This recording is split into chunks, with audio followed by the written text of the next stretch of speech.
Luke's account. Chapter 1.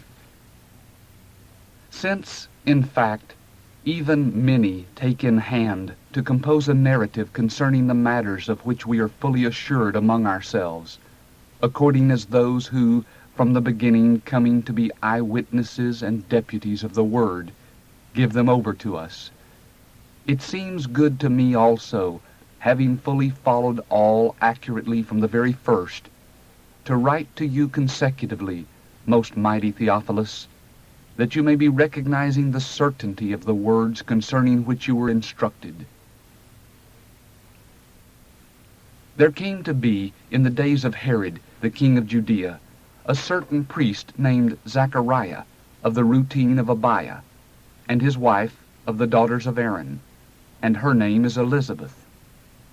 Now they were both just in front of God, going in all the precepts and just statutes of the Lord, blameless. And no child was theirs, forasmuch as Elizabeth was barren, and both were advanced in their days. Now it occurred, in his doing the priestly duties in the order of his routine in front of God, according to the custom of the priestly office, he chanced to burn incense, entering into the temple of the Lord. And the entire multitude of the people was praying outside at the hour of incense. Now there was seen by him a messenger of the Lord, standing at the right of the altar of incense. And disturbed was Zachariah at perceiving it, and fear fell on him. Now the messenger said to him, Fear not, Zachariah, because hearkened to is your petition, and your wife Elizabeth shall be bearing you a son, and you shall be calling his name John. And there will be joy for you, and exultation, and many shall be rejoicing at his birth, for he shall be great in the sight of the Lord. And wine and intoxicant may he under no circumstances be drinking, and with Holy Spirit shall he be filled while still of his mother's womb. And many of the sons of Israel shall he be turning back to the Lord their God. And he shall be coming before in his sight in the spirit and power of Elijah, to turn back the hearts of the fathers to the children, and the stubborn to the prudence of the just, to make ready a people formed for the Lord. And Zachariah said to the messenger, By what shall I know this? For I am aged, and my wife is advanced in her days. And answering, the messenger said to him, I am Gabriel, who stands before God, and I was dispatched to speak to you and to bring you this evangel. And lo, silent shall you be, and not able to speak until the day on which these things may be occurring, because you do not believe my words, which shall be fulfilled in their season.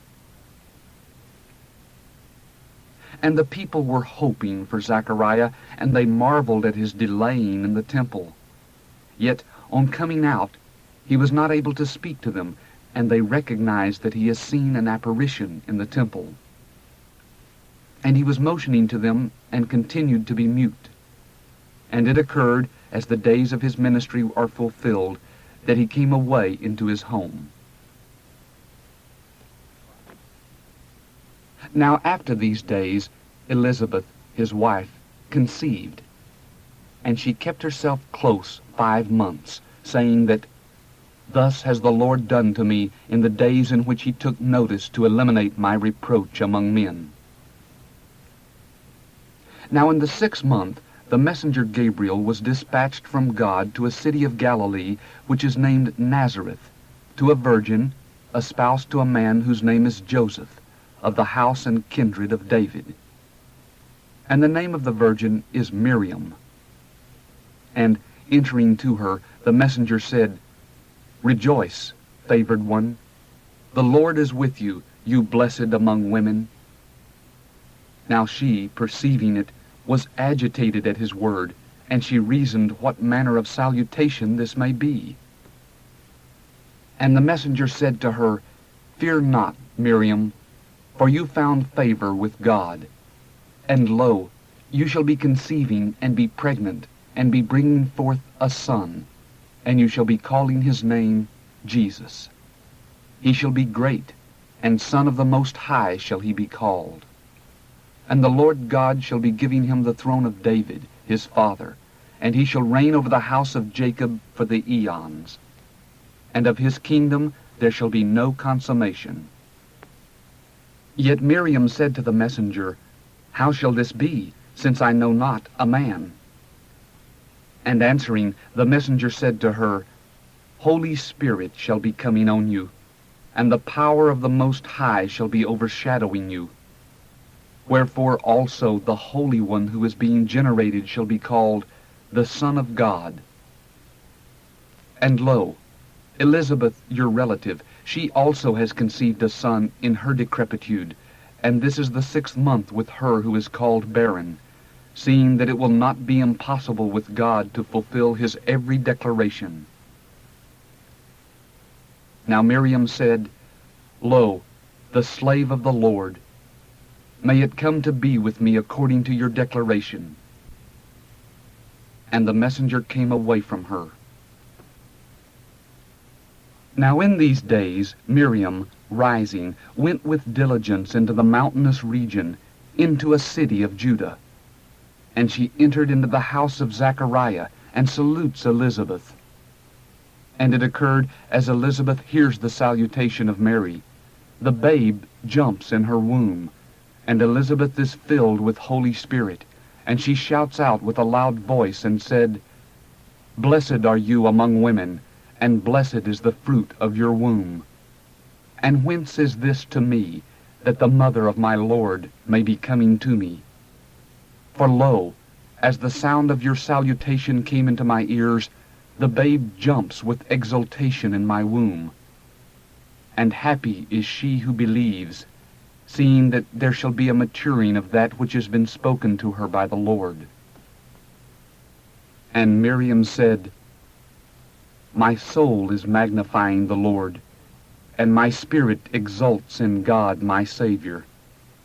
For he looks on the humiliation of his slave. For lo, from now on all generations will count me happy. For the powerful one does great things for me, and holy is his name. And his mercy is for generations and generations to those fearing him. He does mightily with his arm. He scatters the proud in the comprehension of their hearts. He pulls down potentates from thrones and exalts the humble. The hungry he fills with good things, and the rich he sends away empty. He supported Israel, his boy, to be reminded of mercy, according as he speaks to our fathers, to Abraham and to his seed for the eon. Now Miriam remains with her about 3 months, and returns to her home. Now Elizabeth's time is fulfilled for her to be bringing forth, and she bears a son. And the homes about and her relatives hear that the Lord magnifies his mercy with her, and they rejoice together with her. And it occurred on the 8th day, they came to circumcise the little boy, and they called him by the name of his father, Zachariah. And answering, his mother said, No, but he shall be called John. And they said to her that not one is there of your relationship who is called by this name. Now they nodded to his father what he should be wanting him to be called. And requesting a tablet, he writes, saying, John is his name. And they all marvel. Now opened was his mouth instantly, and his tongue, and he spoke, blessing God. And fear came on all who home about them, and in the whole mountainous region of Judea all these declarations were spoken about. And all who hear pondered in their hearts, saying, What consequently will this little boy be? For the hand also of the Lord was with him. And Zachariah, his father, is filled with Holy Spirit, and prophesies, saying, Blessed be the Lord, the God of Israel, for he visits and makes a redemption for his people, and rouses a horn of salvation for us in the house of David his boy, according as he speaks through the mouth of his holy prophets, who are from the eon. Salvation from our enemies, and out of the hand of all those who are hating us, to do mercy with our fathers, and to be reminded of his holy covenant, the oath which he swears to Abraham our father, to grant to us, being rescued out of the hand of our enemies, to be fearlessly offering divine service to him, in benignity and righteousness in his sight all our days. Now you also, little boy, a prophet of the Most High shall be called, for you shall be going before in the sight of the Lord, to make ready his roads, to give the knowledge of salvation to his people in the pardon of their sins, because of the merciful compassions of our God, in which the dayspring from on high visits us, to make its advent to those sitting in darkness and the shadow of death, to direct our feet into the path of peace. Now the little boy grows up, and was staunch in spirit, and was in the wilderness till the day of his indication to Israel. Chapter 2. Now it occurred in those days that a decree came out from Caesar Augustus, that the entire inhabited earth register. This first registration occurred when Quirinius is governing Syria, and all went to register, each into his own city. Now Joseph also went up from Galilee, out of the city of Nazareth, into Judea, into the city of David, which is called Bethlehem, because of his being of the house and kindred of David, to register together with Miriam, his espoused wife, who is parturient. Now it came to pass, in their being there, the days are fulfilled for her to be bringing forth. And she brought forth her son, the firstborn, and swaddles him, and cradles him in a manger, because there was no place for them in the caravansary. And shepherds were in the same district in the field fold, and maintaining watches at night over their flock. And lo, a messenger of the Lord stood by them, and the glory of God shines about them, and they were afraid with a great fear. And the messenger said to them, Fear not, for lo, I am bringing you an evangel of great joy, which will be for the entire people. For today was brought forth to you a Savior, who is Christ the Lord, in the city of David. And this is the sign to you. You will be finding a babe, swaddled and lying in a manger.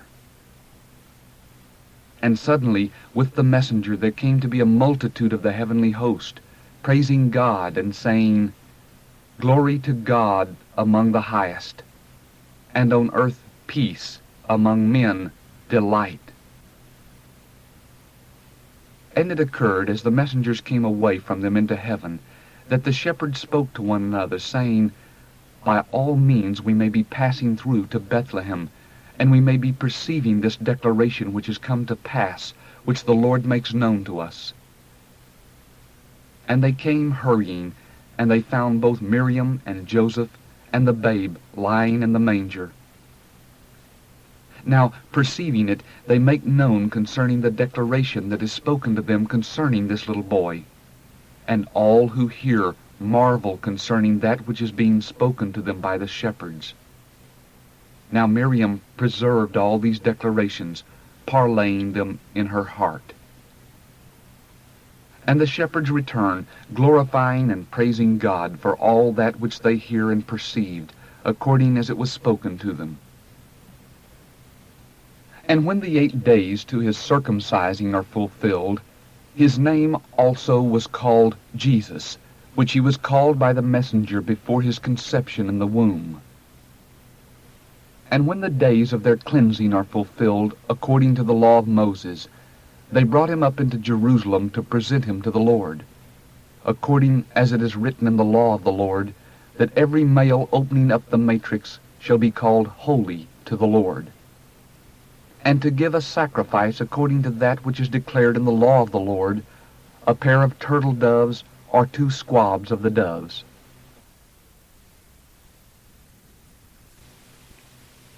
And lo, there was a man in Jerusalem whose name is Simeon, and this man is just and pious, anticipating the consolation of Israel, and Holy Spirit was on him.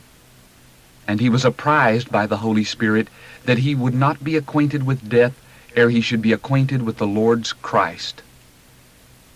And he came in the Spirit into the sanctuary, and as the parents are bringing in the little boy Jesus for them to do according to the custom of the law concerning him, he also receives him, clasping him in his arms. And he blesses God, and said, Now art thou dismissing thy slave, O owner, according to thy declaration, in peace.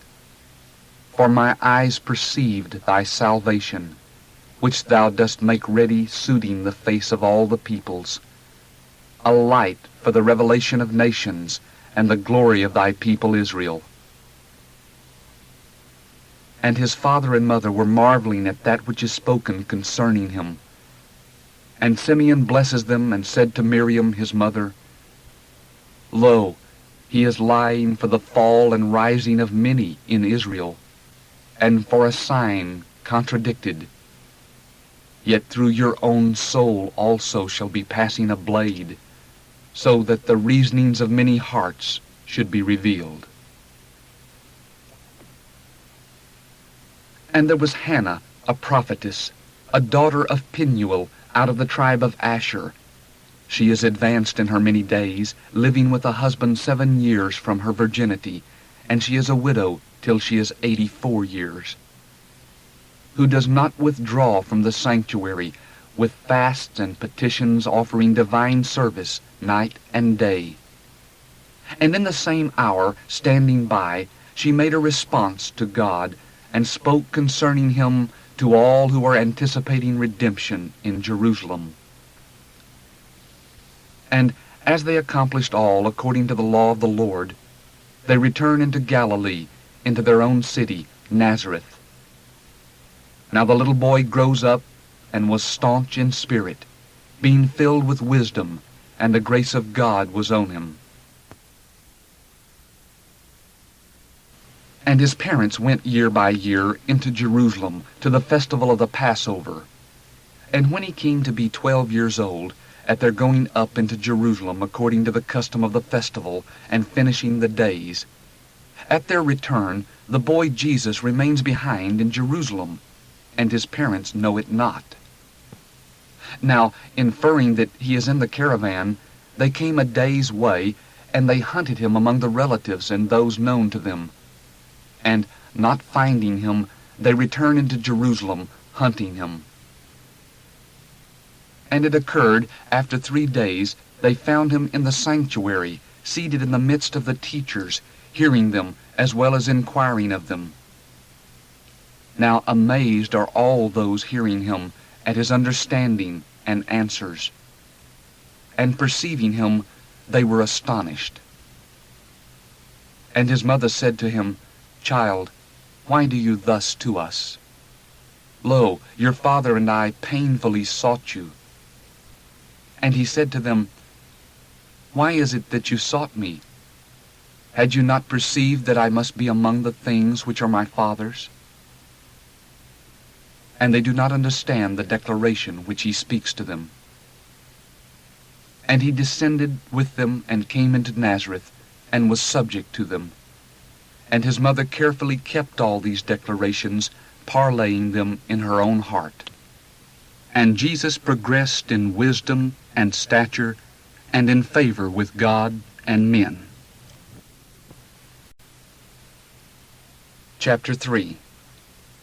Now in the 15th year of the government of Tiberius Caesar, Pontius Pilate being governor of Judea, and Herod being tetrarch of Galilee, yet Philip his brother being tetrarch of the province of Iturea and Trachonitis, and Lysanias being tetrarch of Abilene, under Hannas and Caiaphas the chief priests, came a declaration of God to John, the son of Zechariah, in the wilderness. And he came into the entire country about the Jordan, heralding a baptism of repentance for the pardon of sins, as it is written in the scroll of the sayings of Isaiah the prophet, saying, The voice of one imploring, In the wilderness make ready the road of the Lord. Straight be making the highways of him. Every ravine shall be filled, and every mountain and hill shall be made low, and the crooked shall be straight, and the rough places into smooth roads. And all flesh shall see the salvation of God. He said then to the throngs going out to be baptized by him, Progeny of vipers, who intimates to you to be fleeing from the impending indignation? Produce, then, fruits worthy of repentance. And you should not begin to be saying among yourselves, For a father we have Abraham. For I am saying to you that God is able out of these stones to rouse children to Abraham. Now already the axe also is lying at the root of the trees. Every tree then which is not producing ideal fruit is hewn down and cast into the fire.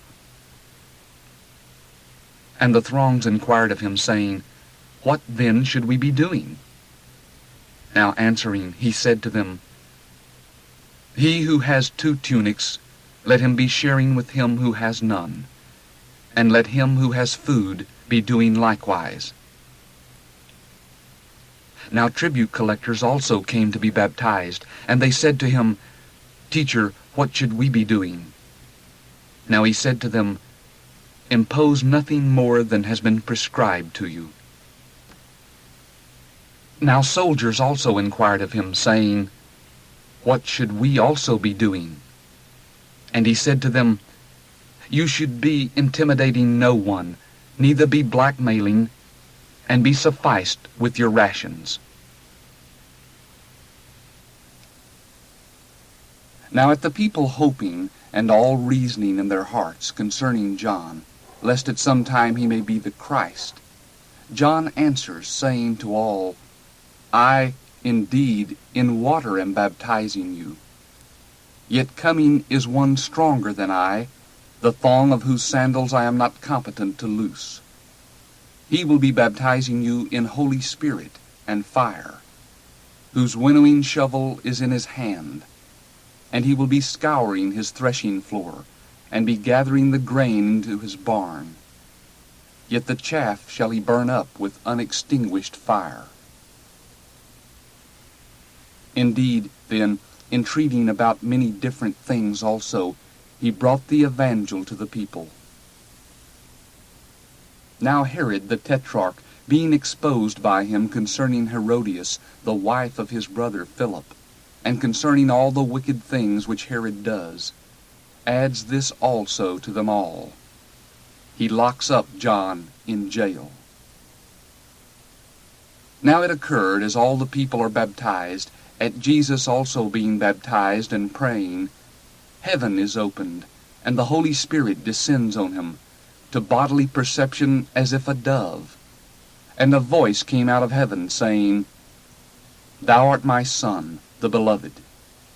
In thee I delight.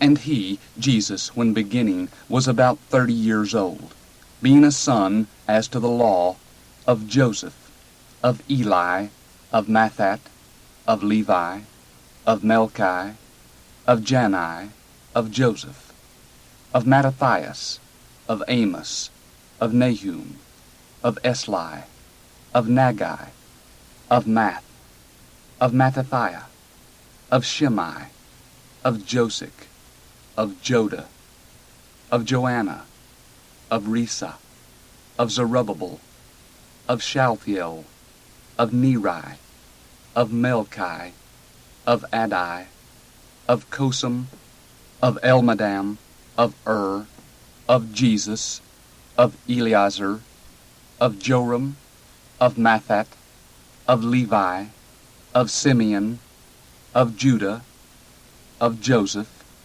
of Jonam, of Eliakim, of Meliah, of Menah, of Mattatha, of Nathan, of David, of Jesse, of Obed, of Boaz, of Salmon, of Nashon, of Amminadab, of Admine, of Arni, of Hezron, of Pharez, of Judah, of Jacob, of Isaac, of Abraham, of Terah, of Nahor, of Serug, of Ru, of Peleg, of Eber, of Shelah, of Canaan, of Arphaxad, of Shem, of Noah, of Lamech, of Methuselah, of Enoch, of Jared, of Maleleel, of Canaan, of Enosh, of Seth, of Adam, of God. Chapter 4. Now Jesus, full of Holy Spirit, returns from the Jordan, and was led in the Spirit in the wilderness 40 days, undergoing trial by the adversary. And he did not eat anything in those days, and subsequently, at their being concluded, he hungers. Now the adversary said to him, If you are God's Son, speak to this stone that it may be becoming bread.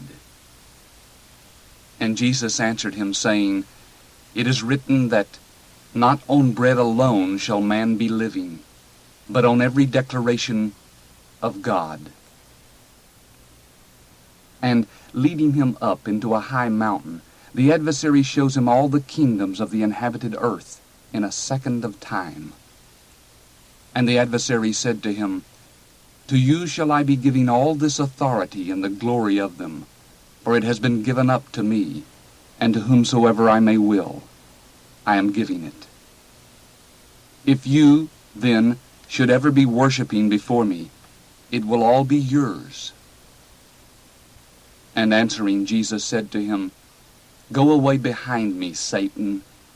It is written, The Lord your God shall you be worshipping, and to him only shall you be offering divine service. Now he led him into Jerusalem, and stands him on the wing of the sanctuary.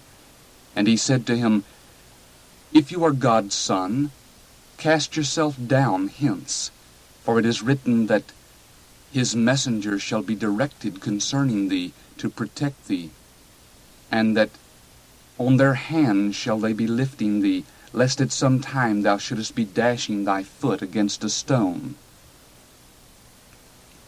And answering, Jesus said to him that it has been declared, You shall not be putting on trial the Lord your God. And concluding every trial, the adversary withdrew from him until an appointed time. And Jesus returns in the power of the Spirit into Galilee, and the fame concerning him came out down the whole of the country about. And he taught in their synagogues, being glorified by all. And he came to Nazareth, where he was reared, and, according to his custom on the day of the Sabbaths, he entered into the synagogue, and rose to read. And handed to him was a scroll of the prophet Isaiah, and, opening the scroll, he found the place where it was written, The Spirit of the Lord is on me, on account of which he anoints me to bring the evangel to the poor. He has commissioned me to heal the crushed heart, to herald to captives a pardon, and to the blind the receiving of sight, to dispatch the oppressed with a pardon, to herald an acceptable year of the Lord. And furling the scroll, giving it back to the deputy, he is seated. And the eyes of all in the synagogue were looking intently at him. Now he begins to be saying to them that, Today this scripture is fulfilled in your ears. And all testified of him, and marveled at the gracious words which are issuing out of his mouth. And they said, Is not this Joseph's son? And he said to them, Undoubtedly you will be declaring to me this parable, Physician, cure yourself. Whatever we hear occurring in Capernaum, do hear also in your own country. Now he said, Verily, I am saying to you that no one who is a prophet is acceptable in his own country. Now of a truth I am saying to you that many widows were in Israel in the days of Elijah, when heaven is locked for 3 years and 6 months, as a great famine came to be over the entire land. And to none of them was Elijah sent, except into Sarepta of Sidonia, to a widow woman. And many lepers were in Israel under Elisha the prophet, and none of them is cleansed except Naaman the Syrian. And filled with fury are all who are in the synagogue at hearing these things. And rising, they cast him outside of the city. And they led him to the brow of the mountain on which their city had been built, so as to push him over the precipice. Yet he, passing through their midst, went. And he came down into Capernaum, a city of Galilee, and he was teaching them on the Sabbaths. And they were astonished at his teaching, for his word was with authority. And in the synagogue was a man having the spirit of an unclean demon, and it cries out with a loud voice, saying, Ha! What is it to us and to you, Jesus the Nazarene? Did you come to destroy us? I am aware who you are, the Holy One of God. And Jesus rebukes it, saying, Be still, and come out from him. And pitching him into their midst, the demon came out from him, in nothing harming him. And awe came on all, and they conferred with one another, saying, What word is this? For with authority and power is he enjoining the unclean spirits, and they are coming out. And a hubbub went out concerning him to every place in the country about. Now, rising from the synagogue, Jesus entered into the house of Simon. Now the mother-in-law of Simon was pressed by a high fever, and they asked him about her. And standing by over her, he rebukes the fever, and the fever leaves her. Now instantly, rising, she waited on them. Now at the setting of the sun, all, whoever had those who were infirm with various diseases, led them also to him. Now he, placing his hands on each one of them, cures them. Now demons also came out from many, clamoring and saying that, You are the Christ, the Son of God. And, rebuking them, he did not let them speak, for they had perceived that he is the Christ. Now at the coming of day, coming out, he went into a desolate place. And the throng sought for him, and they came to him and detained him, so as not to be going from them. Now he said to them that, To other cities also I must bring the evangel of the kingdom of God, for this was I commissioned. And he was heralding in the synagogues of Judea. Chapter 5. Now it occurred, as the throng is importuning him and hearing the word of God, he also was standing beside Lake Gennesaret, and he perceived 2 ships standing beside the lake. Now the fishers, stepping off from them, rinse off the nets. Now, stepping into one of the ships, which was Simon's, he asked him to be backing up slightly from the land. Now, being seated, he taught the throngs out of the ship. Now as he ceases speaking, he said to Simon, Back up into the depth, and lower your nets for a catch. And answering, Simon said to him, Doctor, the whole night through, toiling, we did not get one. Yet, at thy declaration, I shall lower the nets. And, this doing, they impound a vast multitude of fishes. Yet their nets tore through, and they beckoned to their partners in the other ship to come to their aid. And they came, and they fill both the ships so that they are swamped. Now perceiving it, Simon Peter prostrates before Jesus' knees, saying, "Come away from me, for a man, a sinner am I, Lord." For awe engulfs him and all those with him at the catch of fishes which they took. Now likewise are James also and John, sons of Zebedee, who were Simon's mates. And Jesus said to Simon, "Fear not. From now on men you shall be catching alive." And bringing the ships onto the land, leaving all, they follow him. And it occurred, as he is in one of the cities, lo, a man full of leprosy. Now, perceiving Jesus, falling on his face, he besought him, saying, "Lord, if thou shouldest be willing, thou canst cleanse me." And, stretching out his hand, he touches him, saying, "I am willing, be cleansed." And immediately the leprosy came away from him. And he charges him to be speaking to no one. But come away, show yourself to the priest, and bring for your cleansing, according as Moses bids, for a testimony to them. Yet rather the account concerning him passed through, and vast throngs came together to hear and to be cured by him of their infirmities. Now he was retreating in the wilderness, and praying. And it occurred on one of the days that he was teaching, and the Pharisees and the teachers of the law were sitting, who were come out of every village of Galilee and of Judea and Jerusalem. And there was power of the Lord for their healing. And lo, men carrying on a couch a man who was paralyzed, and they sought to be carrying him in to place him before him. And not finding by which means they may be carrying him in because of the throng, going up on the housetop, they let him down with the cot through the tiles into the midst in front of Jesus.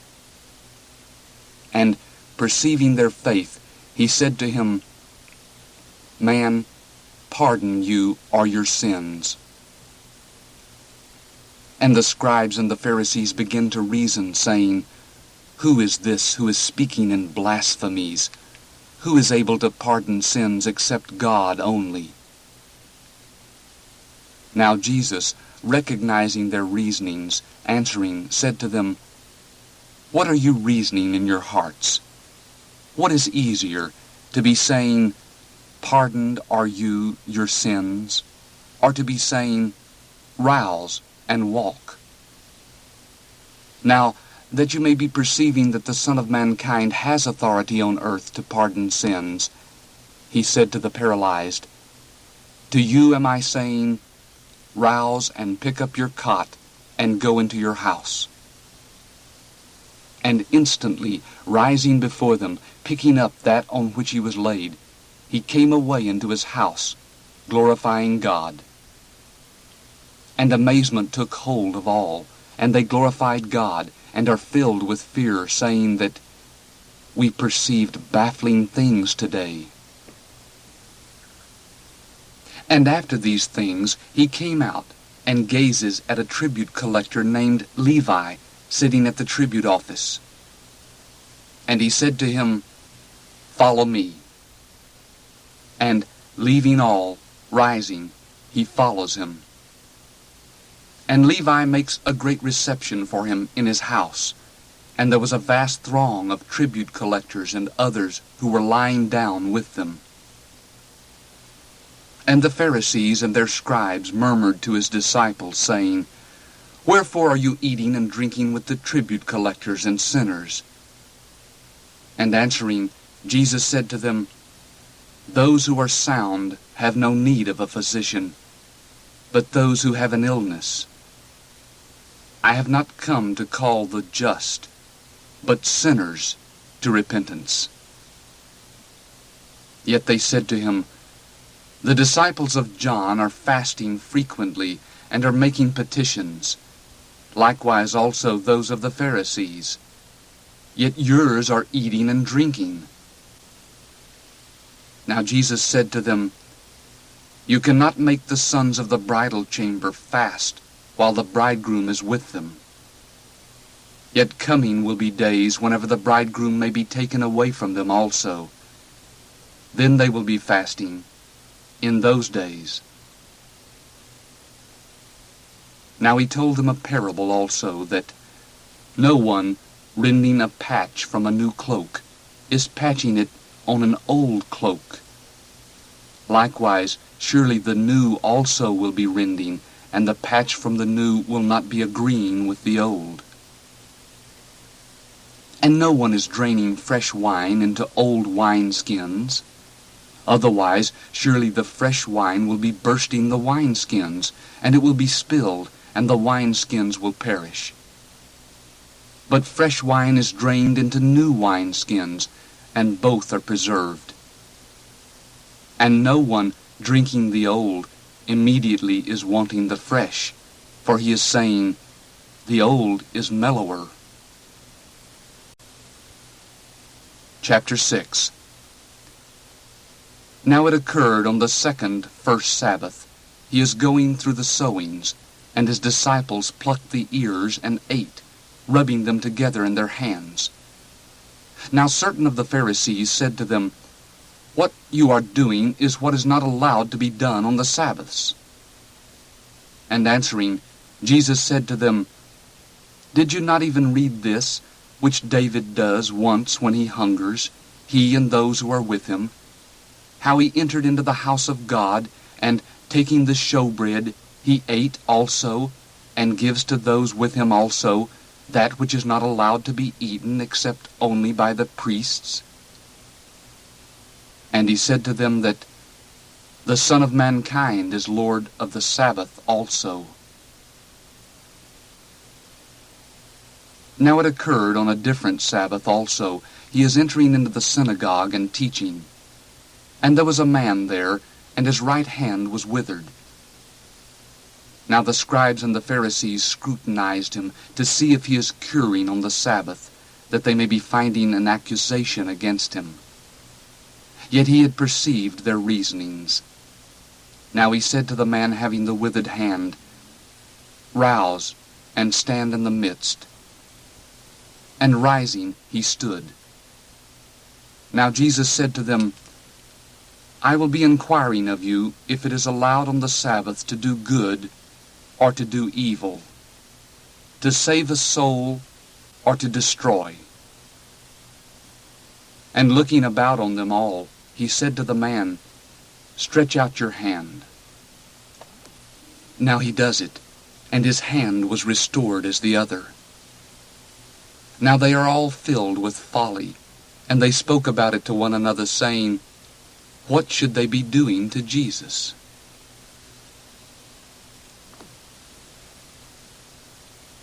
Now it occurred in these days that he came out into the mountain to pray, and throughout the night he was in the prayer of God. And when it became day, he shouts to his disciples, and chooses from them 12, whom he names apostles also. Simon, whom he names also Peter, and Andrew his brother, and James and John, and Philip and Bartholomew, and Matthew and Thomas, and James of Alphaeus, and Simon called a Zealot, and Judas of James, and Judas Iscariot, who also became a traitor. And descending with them, he stood on an even place. And a vast throng of his disciples, and a vast multitude of people from entire Judea and Jerusalem, and maritime Tyre and Sidon, who came to hear him, and to be healed of the diseases, and who were annoyed by unclean spirits, were cured. And the entire throng sought to touch him, for power came out of him, and he healed all. And he, lifting up his eyes to his disciples, said, Happy are the poor, for yours is the kingdom of God. Happy are those hungering now, for you shall be satisfied. Happy are those lamenting now, for you shall be laughing. Happy are you whenever men should be hating you, and whenever they should be severing from you, and reproaching you, and casting out your name as wicked, on account of the Son of Mankind. You may be rejoicing in that day, and frisk. For lo, your wages are vast in heaven. For according to the same manner did their fathers to the prophets. Moreover, woe to you who are rich, for you are collecting your consolation. Woe to you who are filled now, for you shall be hungering. Woe to you who are laughing now, for you shall be mourning and lamenting. Woe to you whenever all men may be saying fine things of you, for according to the same manner did their fathers to the false prophets. But to you who are hearing, am I saying, love your enemies. Be doing ideally to those who are hating you. Bless those who are cursing you. Pray concerning those who are traducing you. To him who is beating you on the cheek, be tendering the other also. And you should not be preventing him who is taking away your cloak from taking your tunic also. Now you be giving to everyone who is requesting, and from him who is taking away what is yours, be not demanding it. And according as you are wanting that men may be doing to you, you also be doing to them likewise. And if you are loving those loving you, what thanks is it to you? For sinners also are loving those loving them. And if you should be doing good to those doing good to you, what thanks is it to you? For sinners also are doing the same. And if you should ever be lending to those from whom you are expecting to get back, what thanks is it to you? For sinners also are lending to sinners, that they may get back the equivalent. Moreover, be loving your enemies, and be doing good, and be lending, expecting nothing from them. And your wages will be vast in the heavens, and you will be sons of the Most High, for he is kind to the ungrateful and wicked. Become then pitiful, according as your Father also is pitiful. And be not judging, and under no circumstances may you be judged. And be not convicting, and under no circumstances may you be convicted. Be releasing, and you shall be released. Be giving, and it shall be given to you. A measure ideal, squeezed down and shaken together and running over, shall they be giving into your bosom. For the same measure with which you are measuring will be measured to you again. Now he told them a parable also. The blind cannot guide the blind. Will not both be falling into a pit? A disciple is not above his teacher, yet everyone who is adjusted will be as his teacher. Now why are you observing the mote in your brother's eye, yet the beam in your own eye you are not considering? Or how can you be saying to your brother, Brother, let me extract the mote in your eye, observing not yourself the beam in your eye? Hypocrite, extract first the beam out of your eye, and then you will be keen-sighted to be extracting the mote in your brother's eye. For an ideal tree is not producing rotten fruit. Again, neither is a rotten tree producing ideal fruit. For each tree is known by its own fruit. For not from thorns are they culling figs, neither from a thorn bush are they picking grapes. The good man out of the good treasure of his heart is bringing forth that which is good, And the wicked man out of the wicked treasure of his heart is bringing forth that which is wicked. For out of the superabundance of the heart his mouth is speaking. Now why are you calling me Lord, Lord, and are not doing what I am saying? Everyone coming to me and hearing my words and doing them, I shall be intimating to you whom he is like. Like is he to a man building a house, who digs and deepens and places the foundation on a rock. Now, at an inundation occurring, the river bursts through to that house, and it is not strong enough to shake it, because it is ideally built. Now he who hears and does not is like a man building a house on the earth without a foundation, to which the river bursts through, and straightway it collapses. And the crash of that house came to be great. Chapter 7. Since, in fact, he completes all his declarations in the hearing of the people, he entered into Capernaum. Now a certain centurion's slave, who was held in honor by him, having an illness, was about to decease. Now, hearing concerning Jesus, he dispatches to him elders of the Jews, asking him so that he, coming, should be bringing his slave safely through. Now, coming along to Jesus, they entreat him diligently, saying to him that, Worthy is he to whom thou shouldest be tendering this, for he loves our nation, and he builds us the synagogue. Now Jesus went with them. Now, as he is already not far away from the house, the centurion sends friends to him, saying to him, Lord, do not bother, for not enough am I that thou mayest be entering under my roof. Wherefore, neither do I count myself worthy to be coming to thee. But say the word, and my boy will be healed. For I also am a man set under authority, having soldiers under me, and I am saying to this one, Go, and he is going, and to another, Come, and he is coming, and to my slave, Do this, and he is doing it. Now, hearing these things, Jesus marvels at him, and, being turned to the throng following him, said, I am saying to you that not even in Israel did I find so much faith. And, returning into the house, those sent found the infirm slave sound. And it occurred in the next journey that he went into a city called Nain, and together with him went a considerable number of his disciples, and a vast throng. Now as he nears the gate of the city, lo, there was fetched out, being dead, an only begotten son of his mother, and she was a widow. And a considerable throng of the city was with her.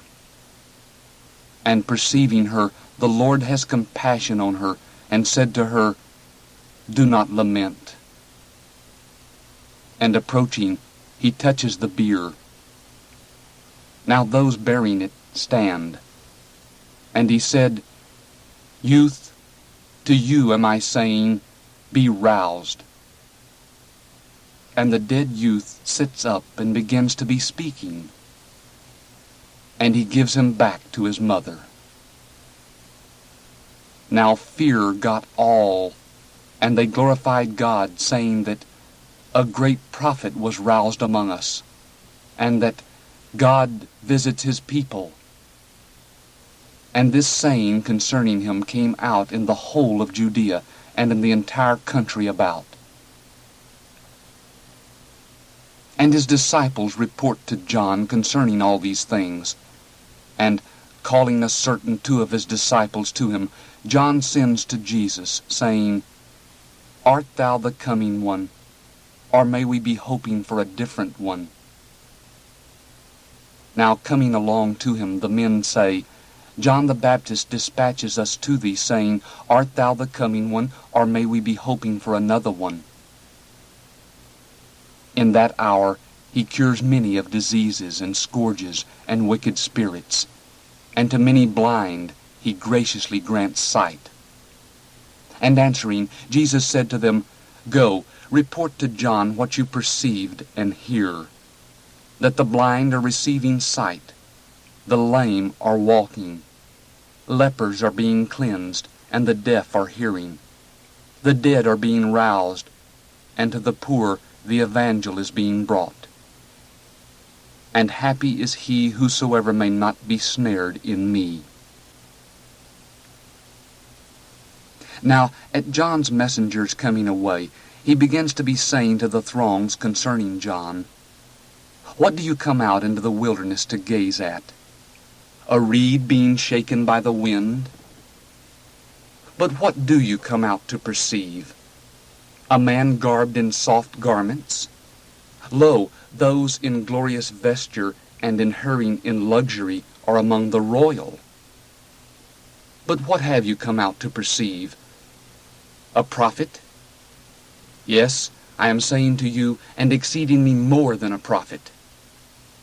This is he concerning whom it is written, Lo, I am dispatching my messenger before thy face, who shall be constructing thy road in front of thee.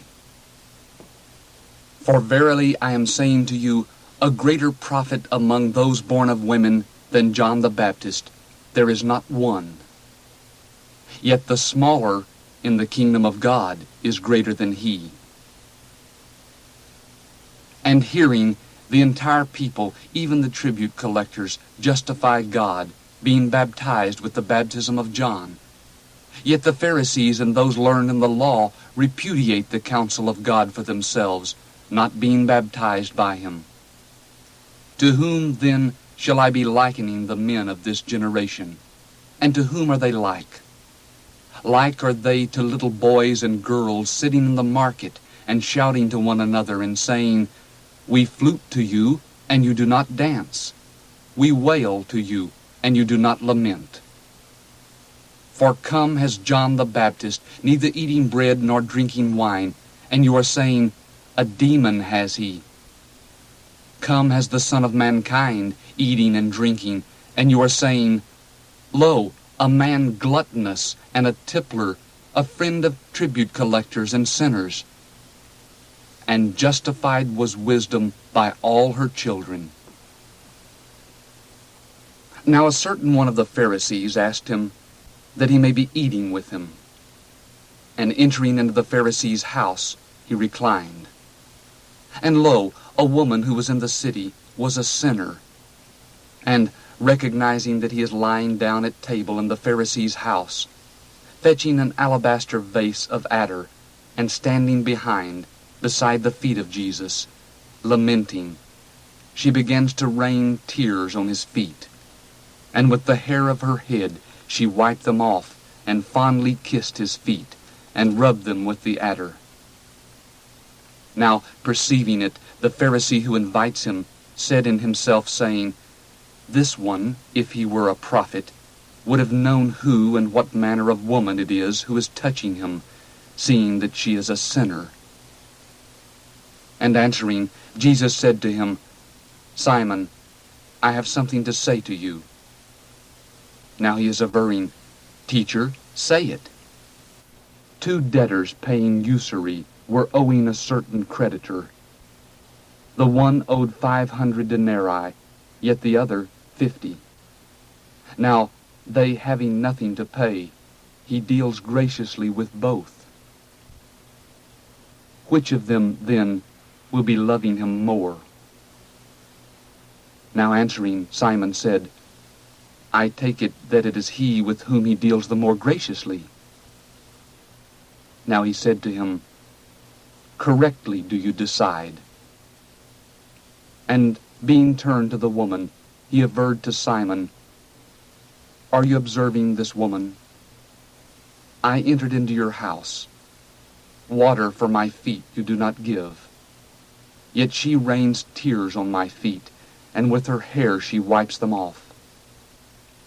A kiss to me you do not give. Yet she, from the time I entered, did not intermit fondly kissing my feet. With oil my head you do not rub. Yet she, with attar, rubs my feet, on behalf of which I am saying to you, pardoned are her many sins, for she loves much. Now to whom there is scant pardoning, there is scant loving. Now he said to her, pardoned are your sins. And those lying back at table with him began to be saying among themselves, who is this who is pardoning sins also? Now he said to the woman, your faith has saved you. Go in peace. Chapter 8. And it occurred consecutively, he also traverses city by city and village by village, heralding and bringing the evangel of the kingdom of God, and together with him the 12, and some women who were cured of wicked spirits and infirmities. Mary, called Magdalene, from whom 7 demons had come out, and Joanna, wife of Chuza, Herod's manager, and Susanna, and the many others who dispensed to him out of their possessions. Now a vast throng being together, and city by city going on to him, he said through a parable, out came the sower to sow his seed, and in his sowing some indeed falls beside the road, and was trampled, and the flying creatures of heaven devoured it.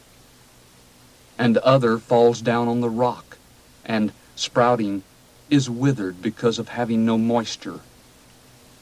And other falls in the midst of thorns, and sprouting together the thorns smother it. And other falls into the good earth, and sprouting produces fruit 100-fold. These things saying, he shouted, who has ears to hear, let him hear. Now his disciples inquired of him, saying, what may this parable be?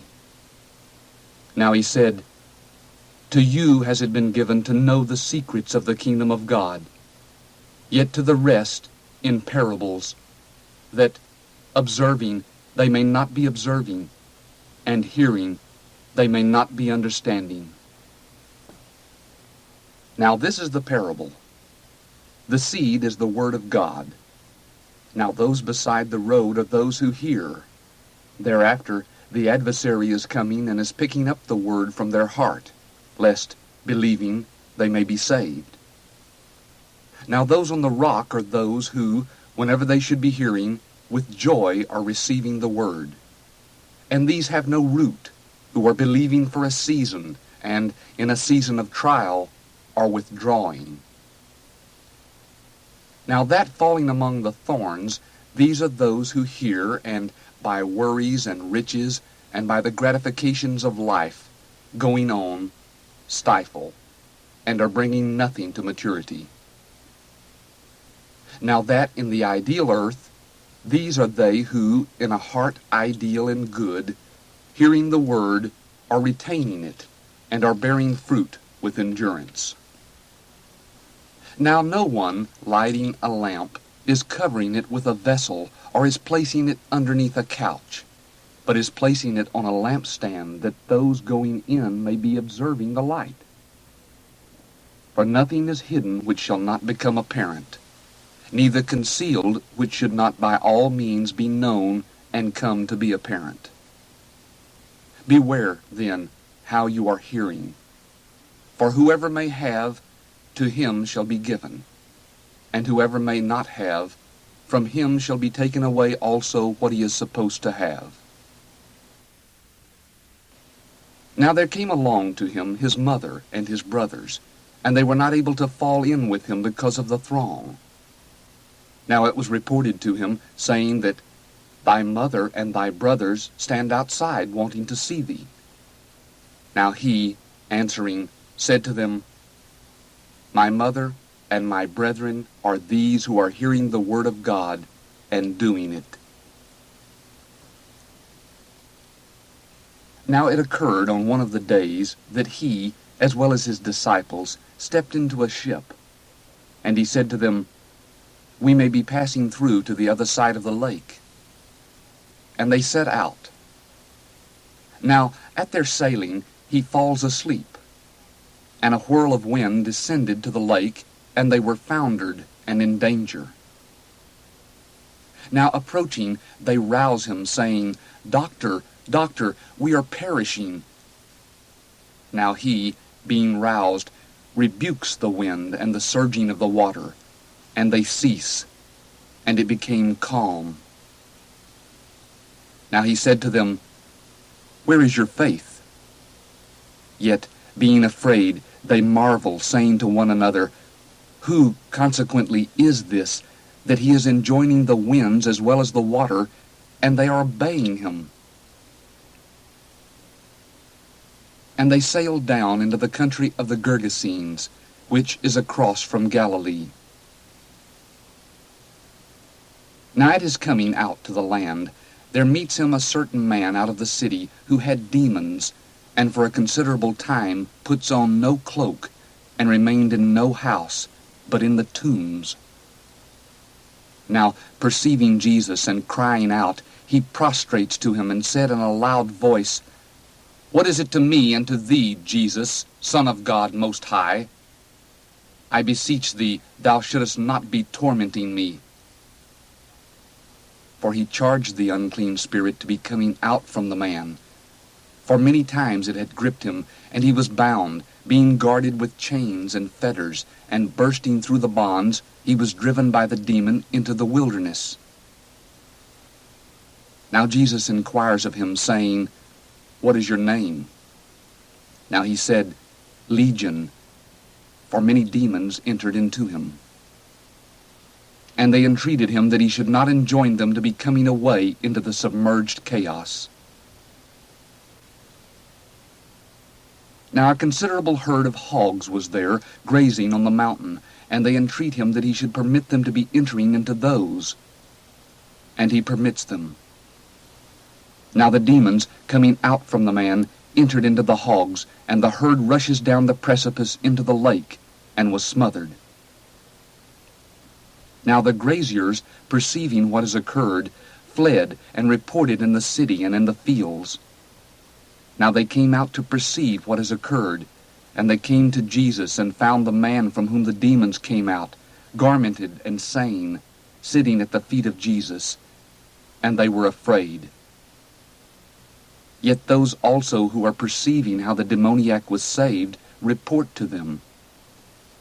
And the entire multitude of the country about the Gergesenes asked him to be coming away from them, for they were pressed by a great fear. Now he, stepping into the ship, returns. Now the man from whom the demons had come out besought him to be with him, yet Jesus dismisses him, saying, Return to your home, and relate how much God does for you. And he came away down the whole city, heralding how much Jesus does for him. Now it occurred at Jesus' return that the throng welcomes him, for they were all hoping for him. And lo, a man came whose name was Jairus, and he possessed the chieftainship of the synagogue. And, falling at the feet of Jesus, he entreated him to be entering into his house, for he had an only begotten daughter of about 12 years, and she died. Now at his going away, the throng stifled him. And a woman, having a hemorrhage for 12 years, whose whole livelihood is being consumed by physicians, is not strong enough to be cured by anyone. Approaching from behind, she touches the tassel of his cloak, and instantly staunched was her hemorrhage. And Jesus said, Who touches me? Now, at all denying it, Peter and those with him said, Doctor, the throngs are pressing thee and jostling, and art thou saying, Who touches me? Yet Jesus said, Someone touches me, for I knew power has come out from me. Now the woman, perceiving that she did not elude him, came trembling, and prostrating to him, reports in the sight of the entire people for what cause she touches him, and so was healed instantly. Now he said to her, Courage, daughter, your faith has saved you. Go in peace. While he is still speaking, someone from the chief of the synagogue's house is coming, saying to him that your daughter is dead. By no means bother the teacher any longer. Yet Jesus, hearing it, answered him, saying, Fear not, only believe, and she shall be saved. Now coming into the house, he lets no one enter together with him except Peter and James and John, and the father of the girl and the mother. Now they all lamented, and they grieved for her. Now he said, Be not lamenting, for she did not die, but is drowsing. And they ridiculed him, being aware that she died. Yet he, casting all outside, and holding her hand, shouts, saying, Girl, be roused. And back turns her spirit, and she rose instantly. And he prescribes that she be given something to eat. And her parents were amazed, yet he charges them to tell no one what has occurred. Chapter 9. Now calling together the 12 apostles, he gives them power and authority over all the demons, and to be curing diseases. And he commissions them to be heralding the kingdom of God, and to be healing the infirm. And he said to them, Nothing pick up for the road, neither staff, nor beggar's bag, nor bread, nor silver, nor have 2 tunics apiece. And into whatever house you may be entering, there be remaining, and thence be coming away. And whoever should not be receiving you, coming out from that city, twitch off even the dust from your feet, for a testimony against them. Now coming out, they passed through by the villages, bringing the evangel and curing everywhere. Now Herod the Tetrarch hears all that is occurring by him, and was bewildered because of what is being said by some that John was roused from among the dead, yet by some that Elijah appeared, yet by others that some prophet of the ancients rose. Yet Herod said, John I behead. Now who is this about whom I am hearing such things? And he sought to become acquainted with him. And returning, the apostles relate to him whatever they do and whatever they teach. And taking them along, he retreats privately into a city called Bethsaida. Now the throngs, knowing it, follow him. And welcoming them, he spoke to them concerning the kingdom of God, and those having need of a cure, he healed.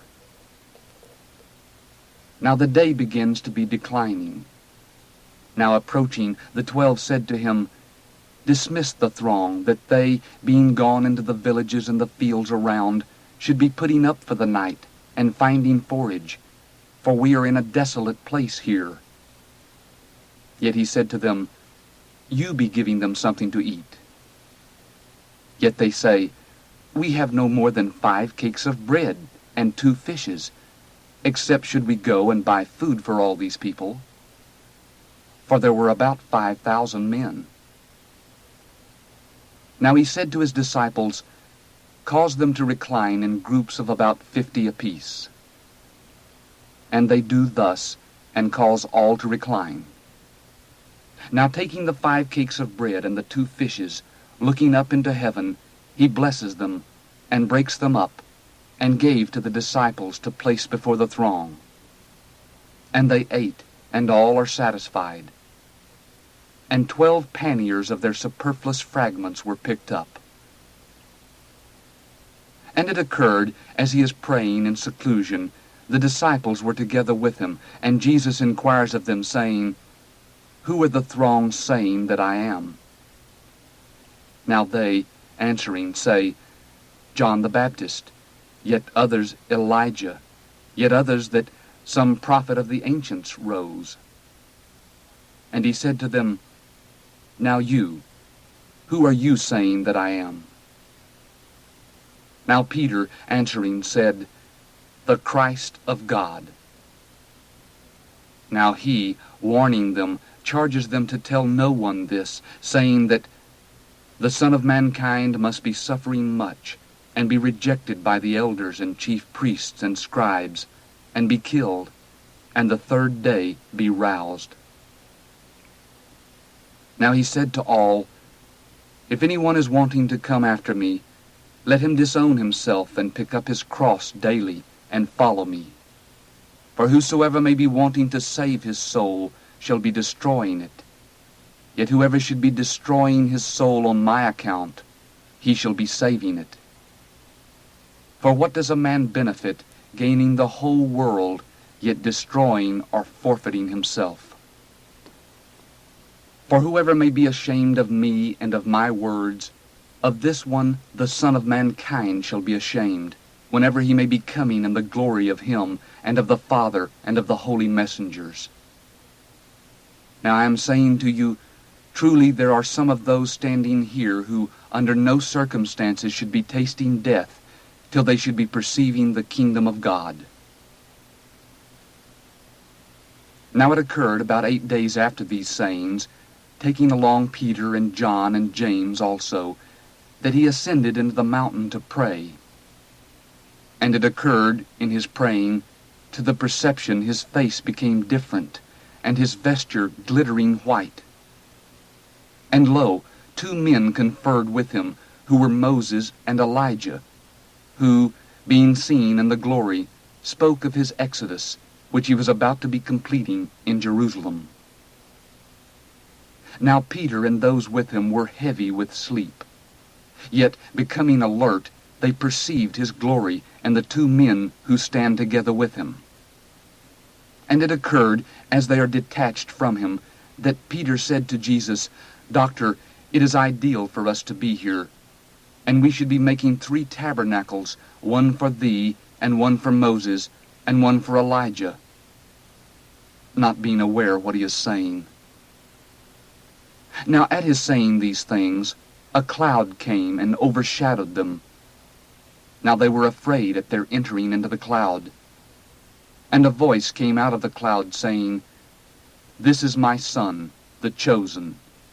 Him be hearing.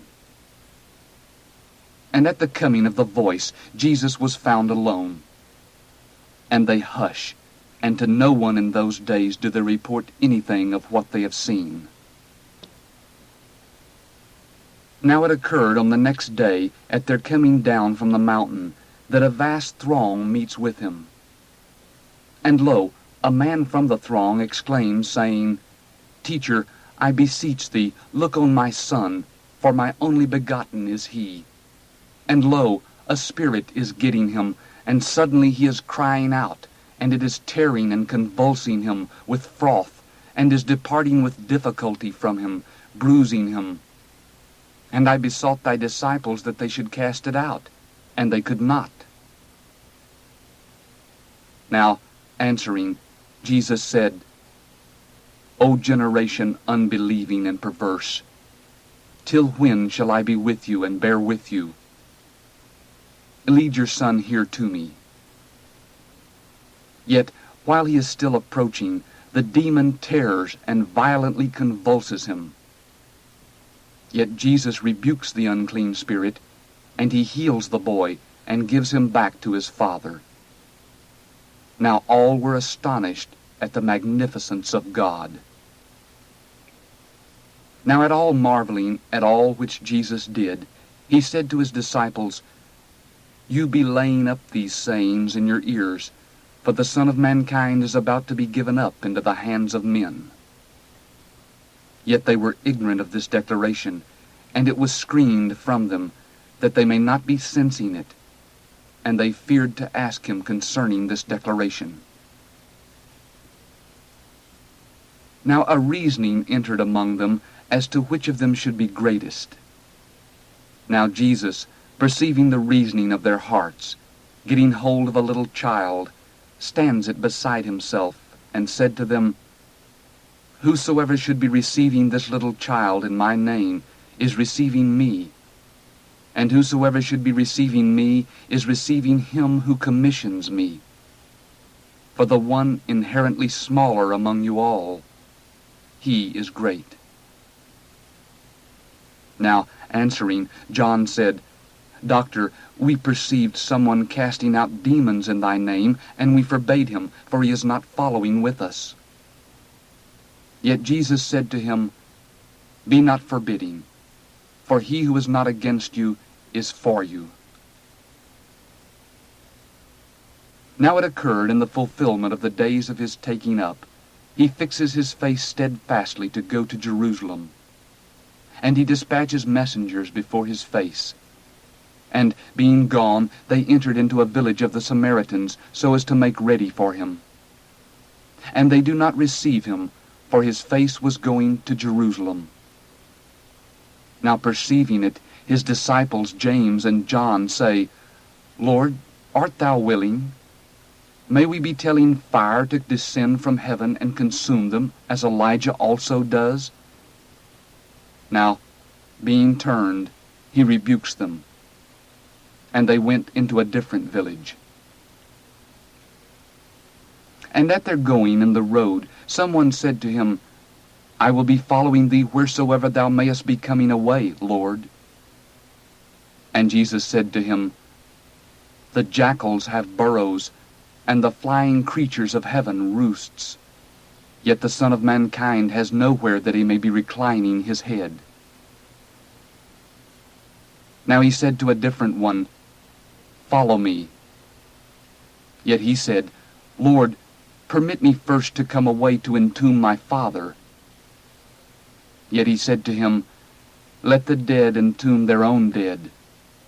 Yet you, coming away, publish the kingdom of God." Now a different one also said, "I shall be following thee, Lord, yet first permit me to take leave of those in my home."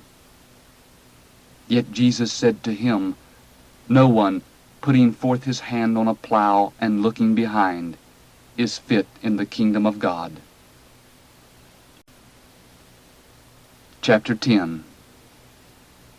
Now after these things the Lord indicates 72 others also, and he dispatches them 2 by 2 before his face into every city and place where he was about to be entering.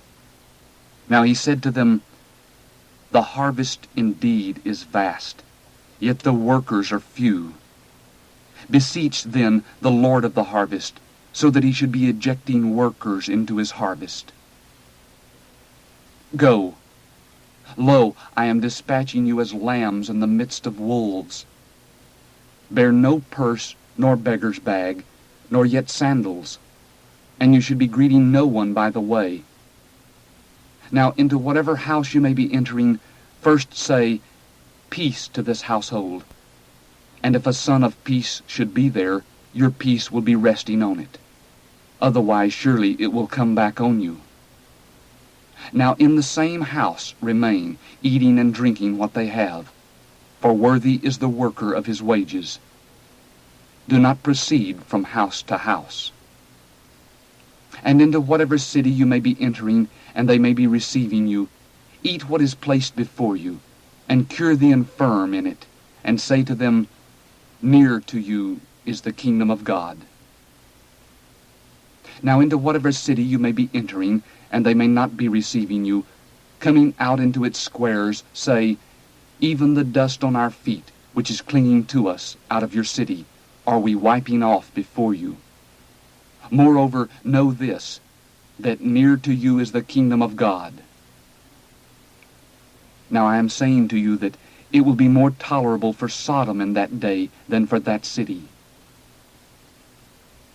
Woe to you, Chorazin! Woe to you, Bethsaida! For if the powerful deeds which are occurring in you occurred in Tyre and Sidon, long ago they would repent, sitting in sackcloth and ashes. Moreover, for Tyre and Sidon will it be more tolerable in the judging than for you. And you, Capernaum, not to heaven shall you be exalted, to the unseen shall you subside. He who is hearing you is hearing me, and he who is repudiating you is repudiating me. Yet he who is repudiating me is repudiating him who commissions me. Now the 72 return with joy, saying, Lord, even the demons are subject to us in thy name. Yet he said to them, I beheld Satan as lightning falling out of heaven. Lo, I have given you authority to be treading upon serpents and scorpions, and over the entire power of the enemy, and nothing shall be injuring you under any circumstances. However, in this be not rejoicing that the spirits are subject to you, yet be rejoicing that your names are engraven in the heavens. In this hour he exults in the Holy Spirit, and said, I am acclaiming thee, Father, Lord of heaven and earth, for thou dost conceal these things from the wise and intelligent, and thou dost reveal them to minors. Yea, Father, seeing that thus it became a delight in front of thee. And being turned to the disciples, he said, All was given up to me by my Father, and no one knows who the Son is except the Father, and who the Father is except the Son, and whomsoever the Son may be intending to unveil him. And being turned to the disciples, he said privately, Happy are the eyes that are observing what you are observing. For I am saying to you that many prophets and kings want to perceive what you are observing, and they perceive not, and to hear of me what you are hearing, and they hear not. And lo, a certain lawyer rose, putting him on trial, and saying, Teacher, by doing what shall I enjoy the allotment of life aeonian? Now he said to him, What is written in the law? How are you reading? Now he, answering, said, You shall be loving the Lord your God out of your whole heart, and with your whole soul, and with your whole strength, and with your whole comprehension, and your associate as yourself. Now he said to him, Correctly have you answered. This be doing, and you shall be living. Yet he, wanting to justify himself, said to Jesus, And who is my associate? Now taking him up, Jesus said, A certain man descended from Jerusalem to Jericho, and he falls among robbers, who, stripping him as well as pounding him, came away, leaving him half dead. Now it happens by a coincidence that a certain priest descended by that road, and, perceiving him, passed by on the other side. Now likewise a Levite also, coming to the place and perceiving him, passed by on the other side. Now a certain Samaritan, being on his way, came by him, and perceiving him, he has compassion, and coming to him, he bandages his wounds, pouring on oil and wine. Now, mounting him on his own beast, he led him to a khan, and had him cared for. And on the morrow, coming away, extracting 2 denarii, he gives them to the khan keeper, and said to him, Care for him, and anything whatever you should be expending, at my coming back, I will be paying you. Which, then, of these 3 are you supposing has become an associate of the one falling in with the robbers? Now he said, The one doing the merciful thing with him. Now Jesus said to him, Go, and you do likewise. Now at their going, he entered into a certain village. Now a certain woman named Martha entertains him in her house. Now to her was also a sister called Mary, who, seated also at the Lord's feet, heard his word. Now Martha was distracted about much serving. Now, standing by, she said, Lord, art thou not caring that my sister left me to serve alone? Then speak to her that she may be aiding me. Now, answering, the Lord said to her, Martha, Martha, You are worrying and in a tumult about many things. Yet of few is there need, or of one. For Mary chooses the good part, which shall not be wrested from her. Chapter 11. And it occurred at his being in a certain place, praying, as he ceases, a certain one of his disciples said to him, Lord, teach us to pray, according as John also teaches his disciples. Now he said to them, Whenever you may be praying, be saying, Our Father, who art in the heavens, hallowed be thy name. Thy kingdom come. Thy will be done as in heaven, on earth also. Give us our daily dole of bread, and pardon us our sins, for we ourselves also are pardoning everyone who is owing us. And mayest thou not bring us into trial, but rescue us from the wicked one. And he said to them, Who of you will be having a friend, and will be going to him at midnight, and may be saying to him, Friend, let me use 3 cakes of bread, since, in fact, a friend of mine came along out of the road to me, and I have nothing that I should be placing before him? And he, inside, answering, may be saying, Do not afford me weariness. Already the door is locked, and my little children with me are in bed. I cannot rise to give to you. I am saying to you, even if he will not rise to give to him because of his being his friend, surely because of his pestering, being roused, he will be giving him whatever he needs. And I to you am saying, Request, and it shall be given to you. Seek, and you shall find. Knock, and it shall be opened to you.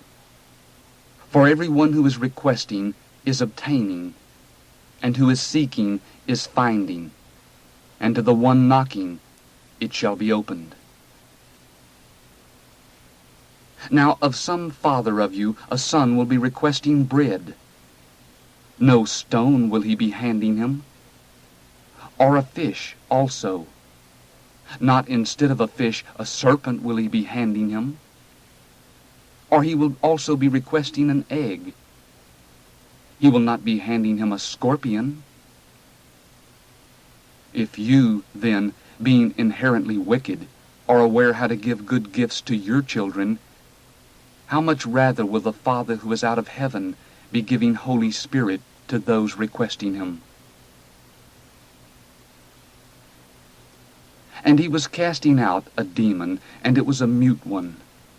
Now it occurred at the coming out of the demon that the mute man speaks, and the throngs marvel.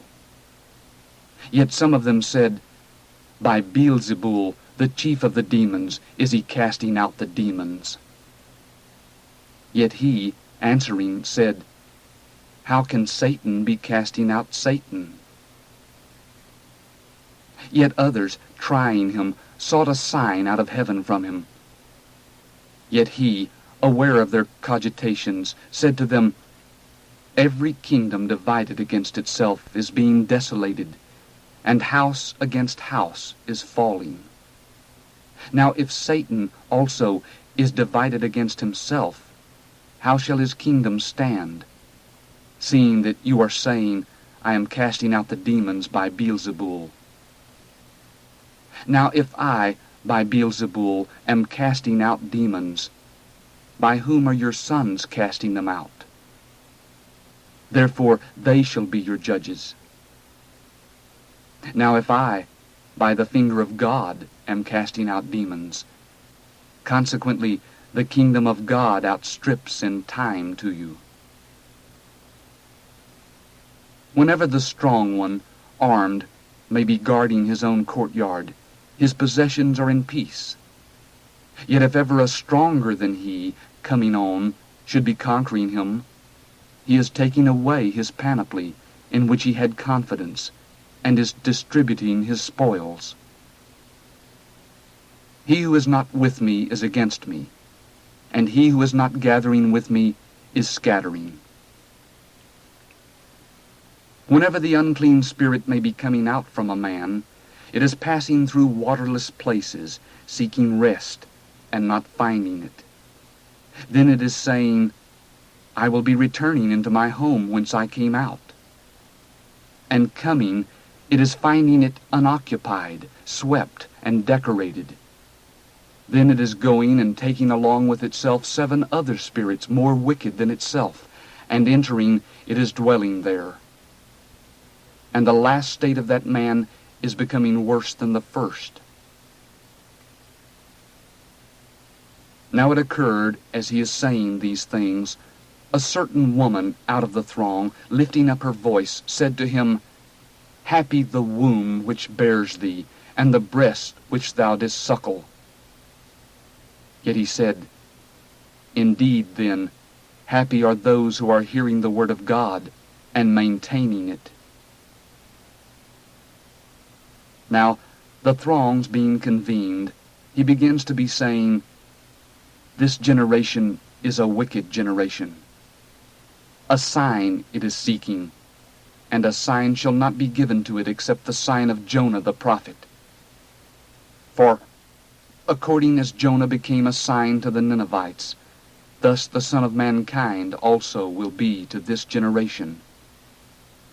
The queen of the south will be roused in the judging with the men of this generation, and will be condemning them. For she came from the ends of the earth to hear the wisdom of Solomon, and lo, more than Solomon is here. Men, Ninevites, will be rising in the judging with this generation, and they will be condemning it. For they repent at the heralding of Jonah, and lo, more than Jonah is here. Now no one, lighting a lamp, is placing it in hiding, nor yet under a peck measure, but on a lampstand, that those going in may be observing the light. The lamp of the body is your eye.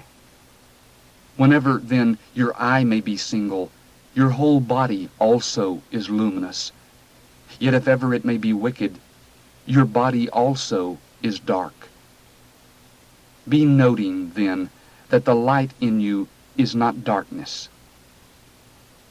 If, then, your whole body is luminous, not having any part dark, luminous will be the whole, as whenever a lamp in its flashing may be illuminating you. Now, in his speaking, a certain Pharisee is asking him so that he should be lunching with him. Now entering, he leans back at table. Now the Pharisee, perceiving it, marvels that he is not first baptized before luncheon. Yet the Lord said to him, Now you Pharisees are cleansing the outside of the cup and the platter, yet your inside is brimming with rapacity and wickedness. Imprudent ones, does not he who makes the outside also make the inside? However, what is within be giving as alms, and lo, all is clean to you. But woe to you, Pharisees, for you are taking tithes from mint and rue and all greens, and you are passing by, judging, and the love of God. Now these it was binding for you to do, and not to be devoid of those. Woe to you, Pharisees, seeing that you are loving the front seat in the synagogues and the salutations in the markets. Woe to you, scribes and Pharisees, hypocrites, for you are as the obscure tombs, and the men who are walking upon them are not aware of it. Now, answering, a certain one of those learned in the law is saying to him, Teacher, saying these things, us also are you outraging? Yet he said, To you who are learned in the law also, woe! For you are loading men with loads hard to bear, and you yourselves are not grazing the loads with one of your fingers. Woe to you! For you are building the tombs of the prophets, yet your fathers killed them. Consequently, you are witnesses and are endorsing the acts of your fathers, For they indeed kill them, yet you are building their tombs. Therefore also God's wisdom said, I shall be dispatching to them prophets and apostles, and some of them they will be killing and banishing, that the blood of all the prophets which is shed from the disruption of the world may be exacted from this generation, from the blood of Abel to the blood of Zachariah, who perished between the altar and the house. Yea, I am saying to you, it will be exacted from this generation. Woe to you who are learned in the law, for you take away the key of knowledge. You yourselves do not enter, and those who are entering you prevent. And at his coming out thence, the scribes and the Pharisees began to hem him in dreadfully, and to be quizzing him concerning more things, ambushing him, seeking to pounce upon something out of his mouth, that they shall be accusing him. Chapter 12. At which a throng of 10,000 being assembled so as to be trampling one another, he begins to be saying to his disciples first, Take heed to yourselves of the leaven of the Pharisees, which is hypocrisy. Now nothing is covered up which shall not be revealed, and hidden which shall not be known. Because whatever you say in the darkness shall be heard in the light, and what you speak in the ear in the storerooms shall be heralded on the housetops. Now I am saying to you, my friends, be not afraid of those who are killing the body, and after this do not have anything more excessive that they can do. Now I shall be intimating to you of whom you may be afraid. Be afraid of him who, after killing, has authority to be casting into Gehenna. Yea, I am saying to you, of this one be afraid. Are not 5 sparrows selling for 2 pence? And not one of them is forgotten in God's sight. But even the hairs of your head have all been numbered. Then do not fear. You are of more consequence than many sparrows. Now I am saying to you that every one whoever shall be avowing me in front of men, him shall the Son of Mankind also be avowing in front of the messengers of God. Now he who is disowning me before men will be renounced before the messengers of God. And every one who shall be declaring a word against the Son of Mankind, it shall be pardoned him. Yet the one who blasphemes against the Holy Spirit shall not be pardoned.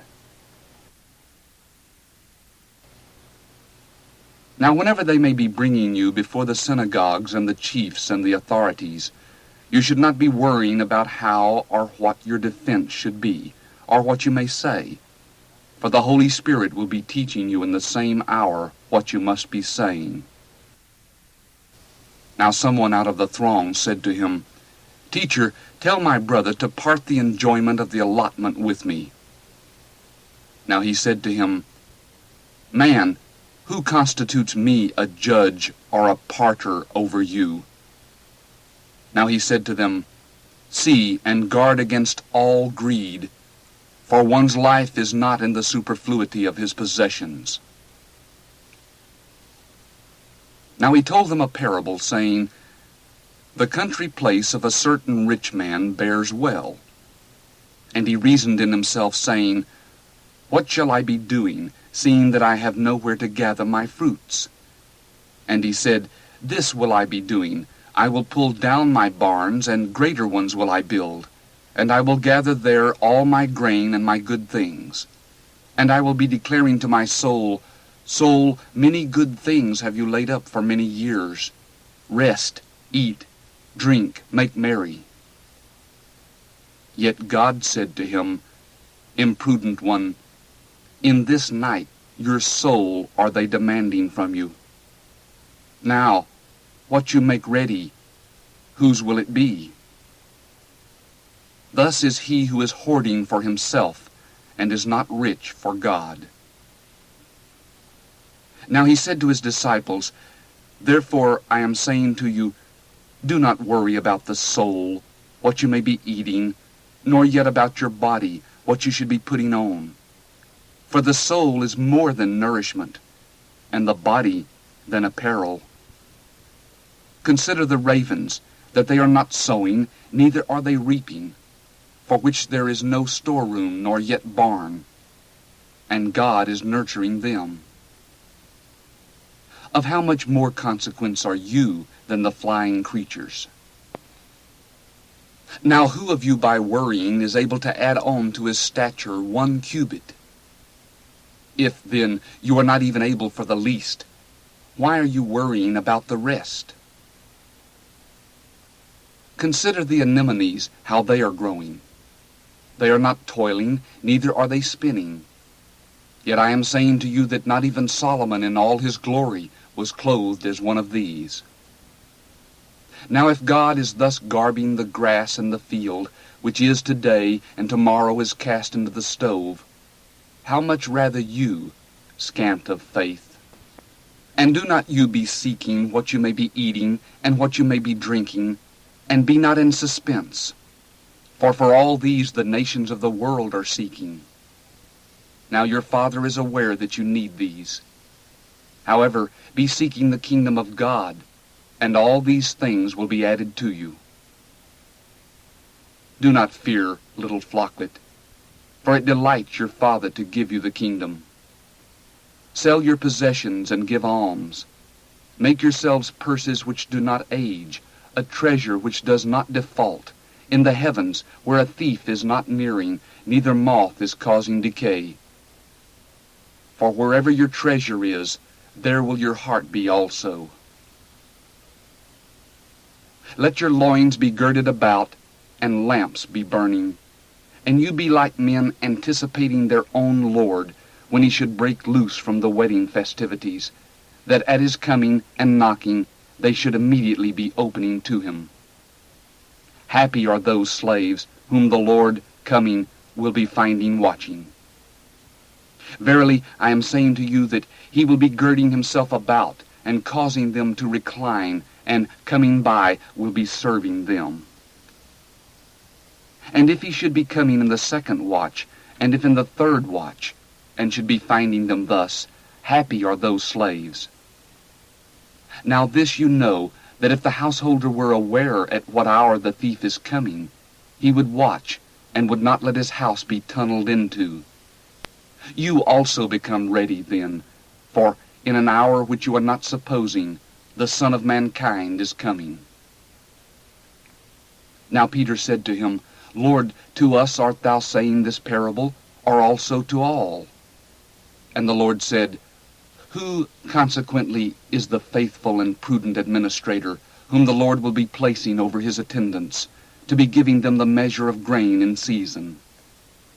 Happy is that slave whom his Lord, coming, will be finding doing thus.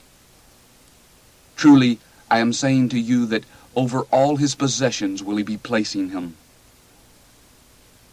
Now if that slave should be saying in his heart, My Lord is delaying his coming, and should be beginning both to beat the boys and the maids, and to be eating and drinking and to be drunk, the Lord of that slave will be arriving on a day for which he is not hoping, and at an hour which he does not know, and shall be cutting him asunder, and shall be appointing his part with the unfaithful.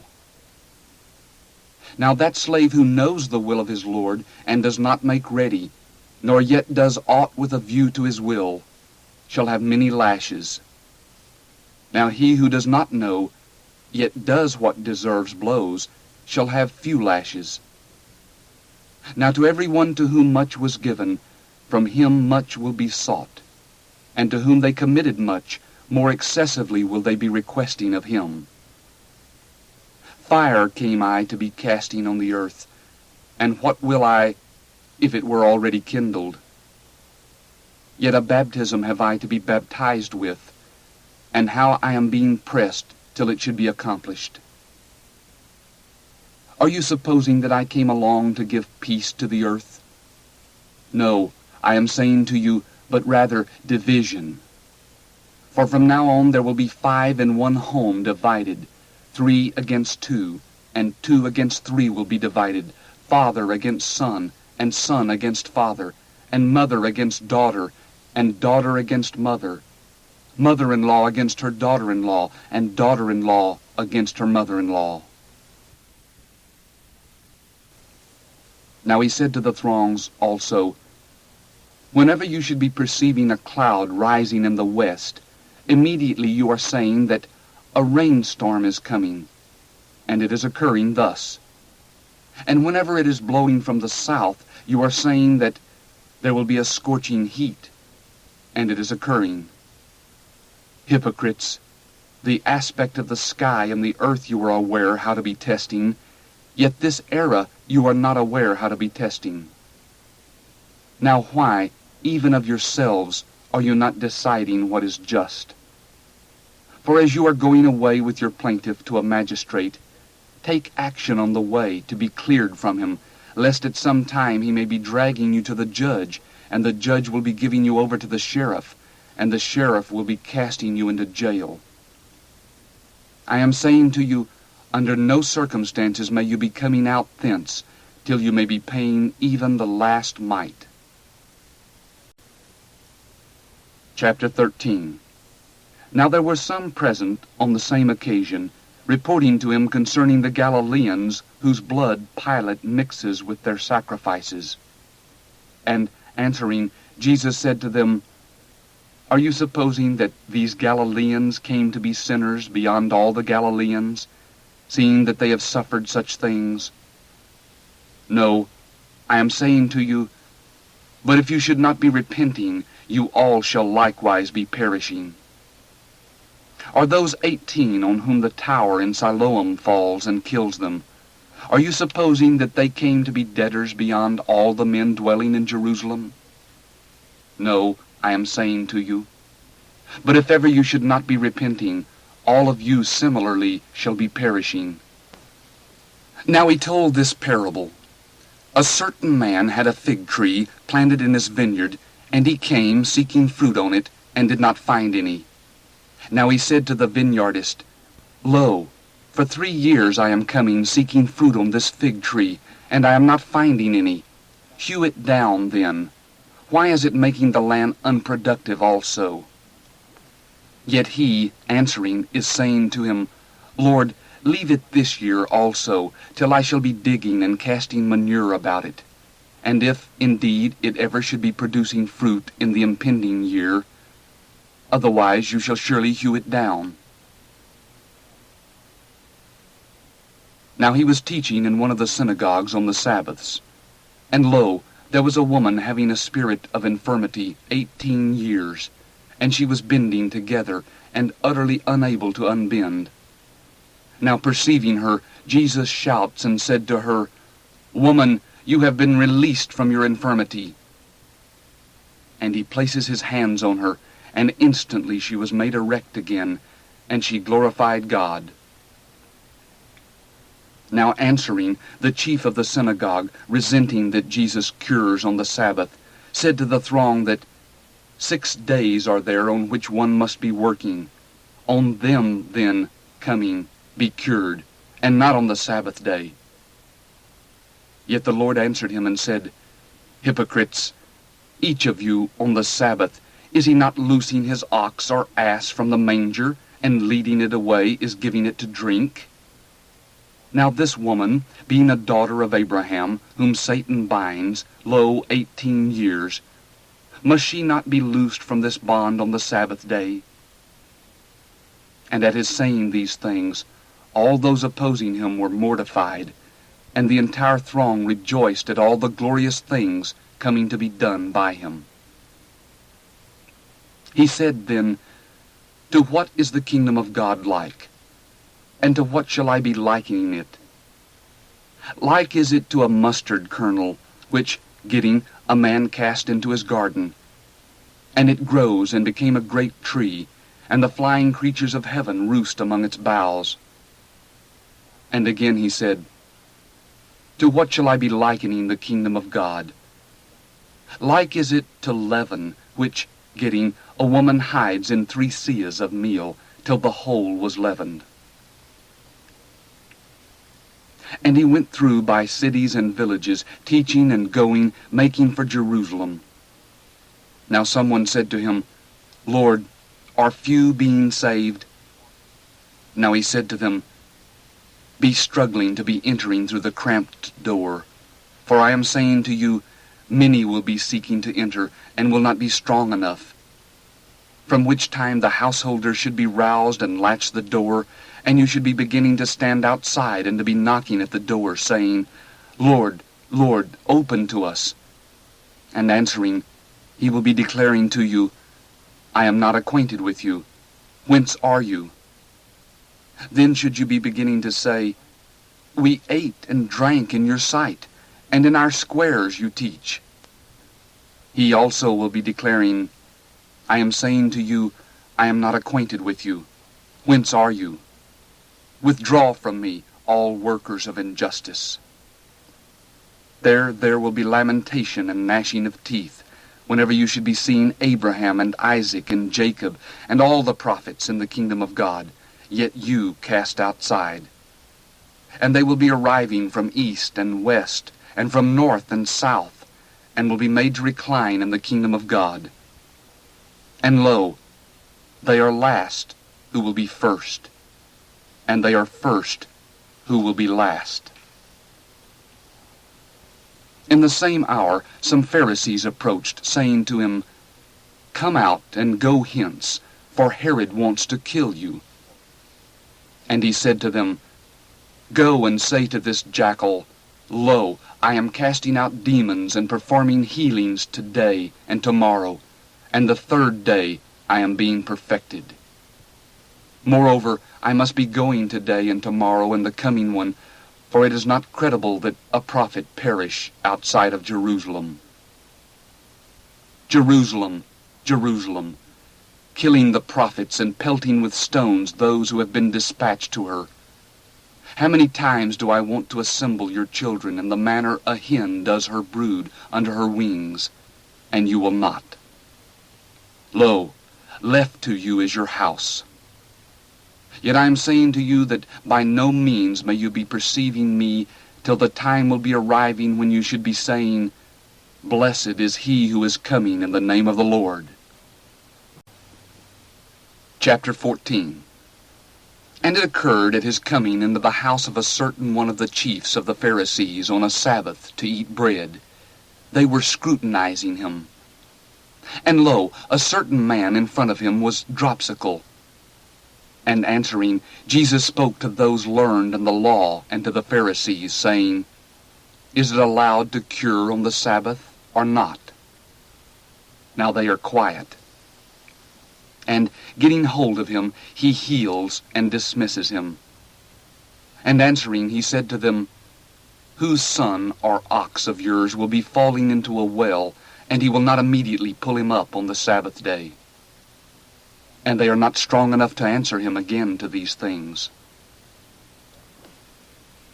Now he told a parable to those invited, attending to how they choose the first reclining places, saying to them, Whenever you may be invited by anyone to wedding festivities, you may not recline in the first reclining place, lest at some time one held in honor more than you may be invited by him, and when he who invites you and him comes, he will be declaring to you, Give this one place.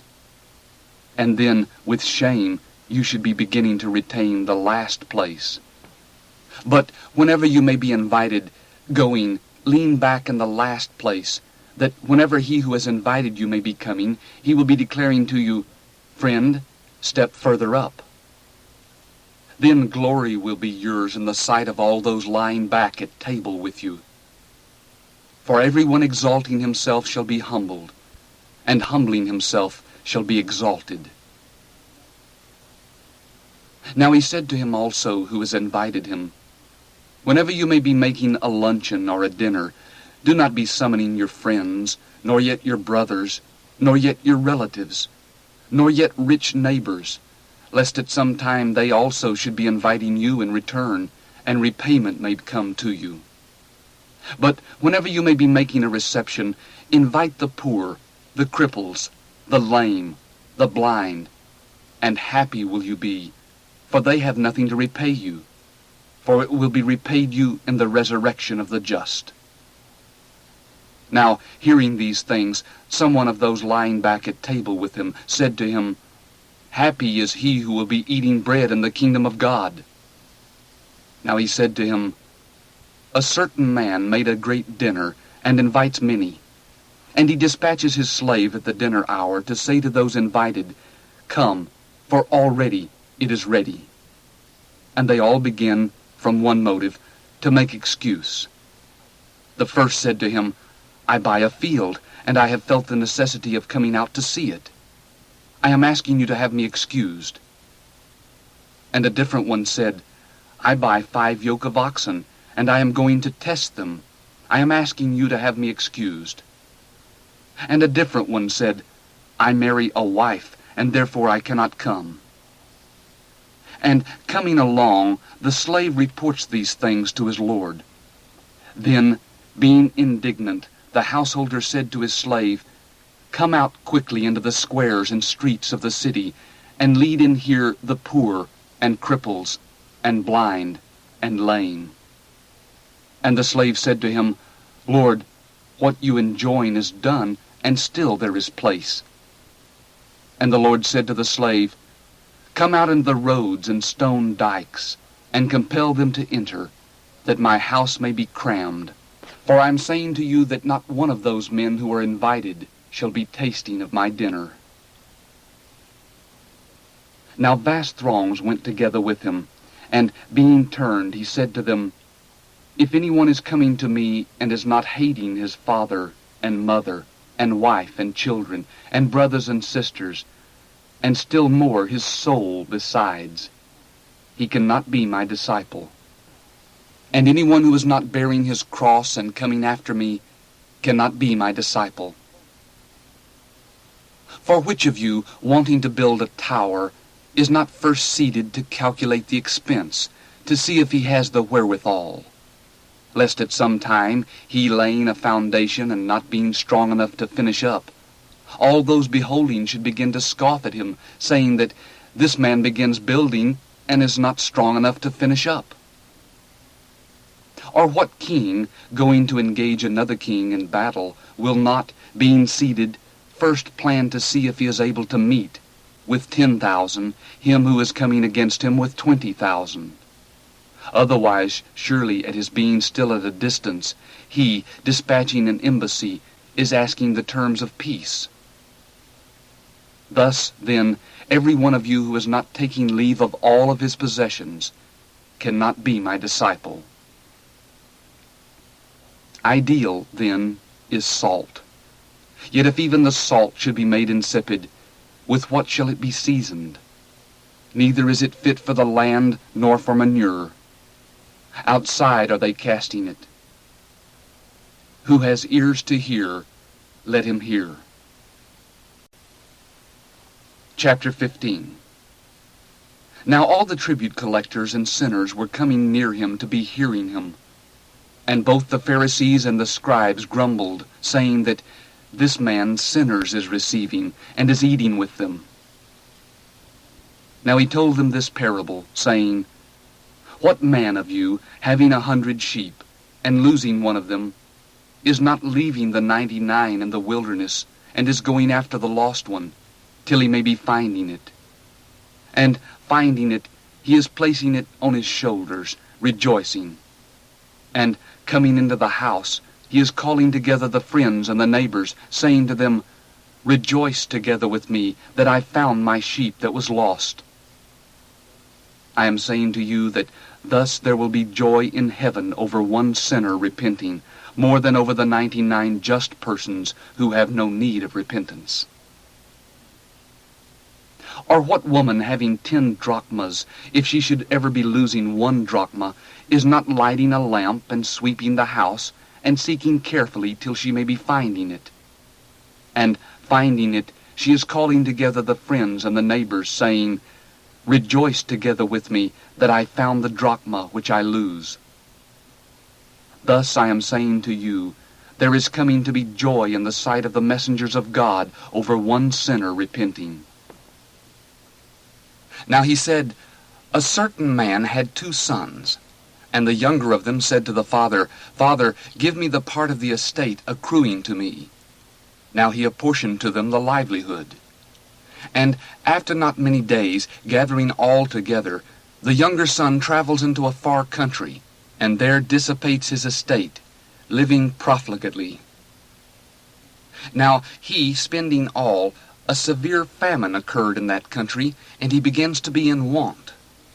And going, he was joined to one of the citizens of that country, and he sends him into his fields to graze hogs. And he yearned to be satisfied with the little carob pods which the hogs ate, and no one gave to him. Now, coming to himself, he averred, How many of my father's hired men are being cloyed with bread, yet I am perishing here of famine. Rising, I will go to my father, and declare to him, Father, I sinned against heaven and in your sight. No longer am I worthy to be called your son. Make me as one of your hired men. And rising, he came to his father. Now, at his being still far away, his father perceived him, and has compassion, and running, falls on his neck and fondly kisses him. Now the son said to him, Father, I sinned against heaven and in your sight. No longer am I worthy to be called your son. Make me as one of your hired men. Yet the father said to his slaves, Quick, bring forth the first robe, and put it on him, and give him a ring for his hand, and sandals for his feet. And bring the grain-fed calf, sacrifice it, and eating we may make merry. For this my son was dead, and revives. He was lost, and was found. And they began to make merry. Now his elder son was in the field, and coming, as he nears the house, he hears music and choral dancing.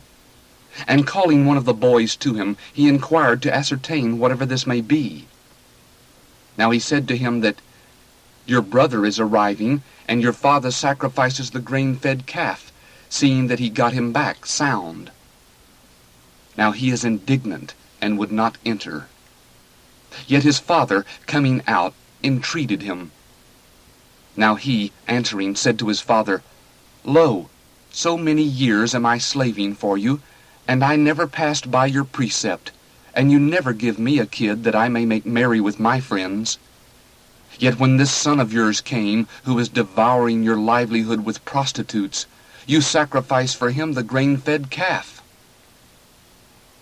Now he said to him, Child, you are always with me, and all mine is yours. Yet we must be merry and rejoice, seeing that this your brother was dead, and revives, and was lost, and was found. Chapter 16.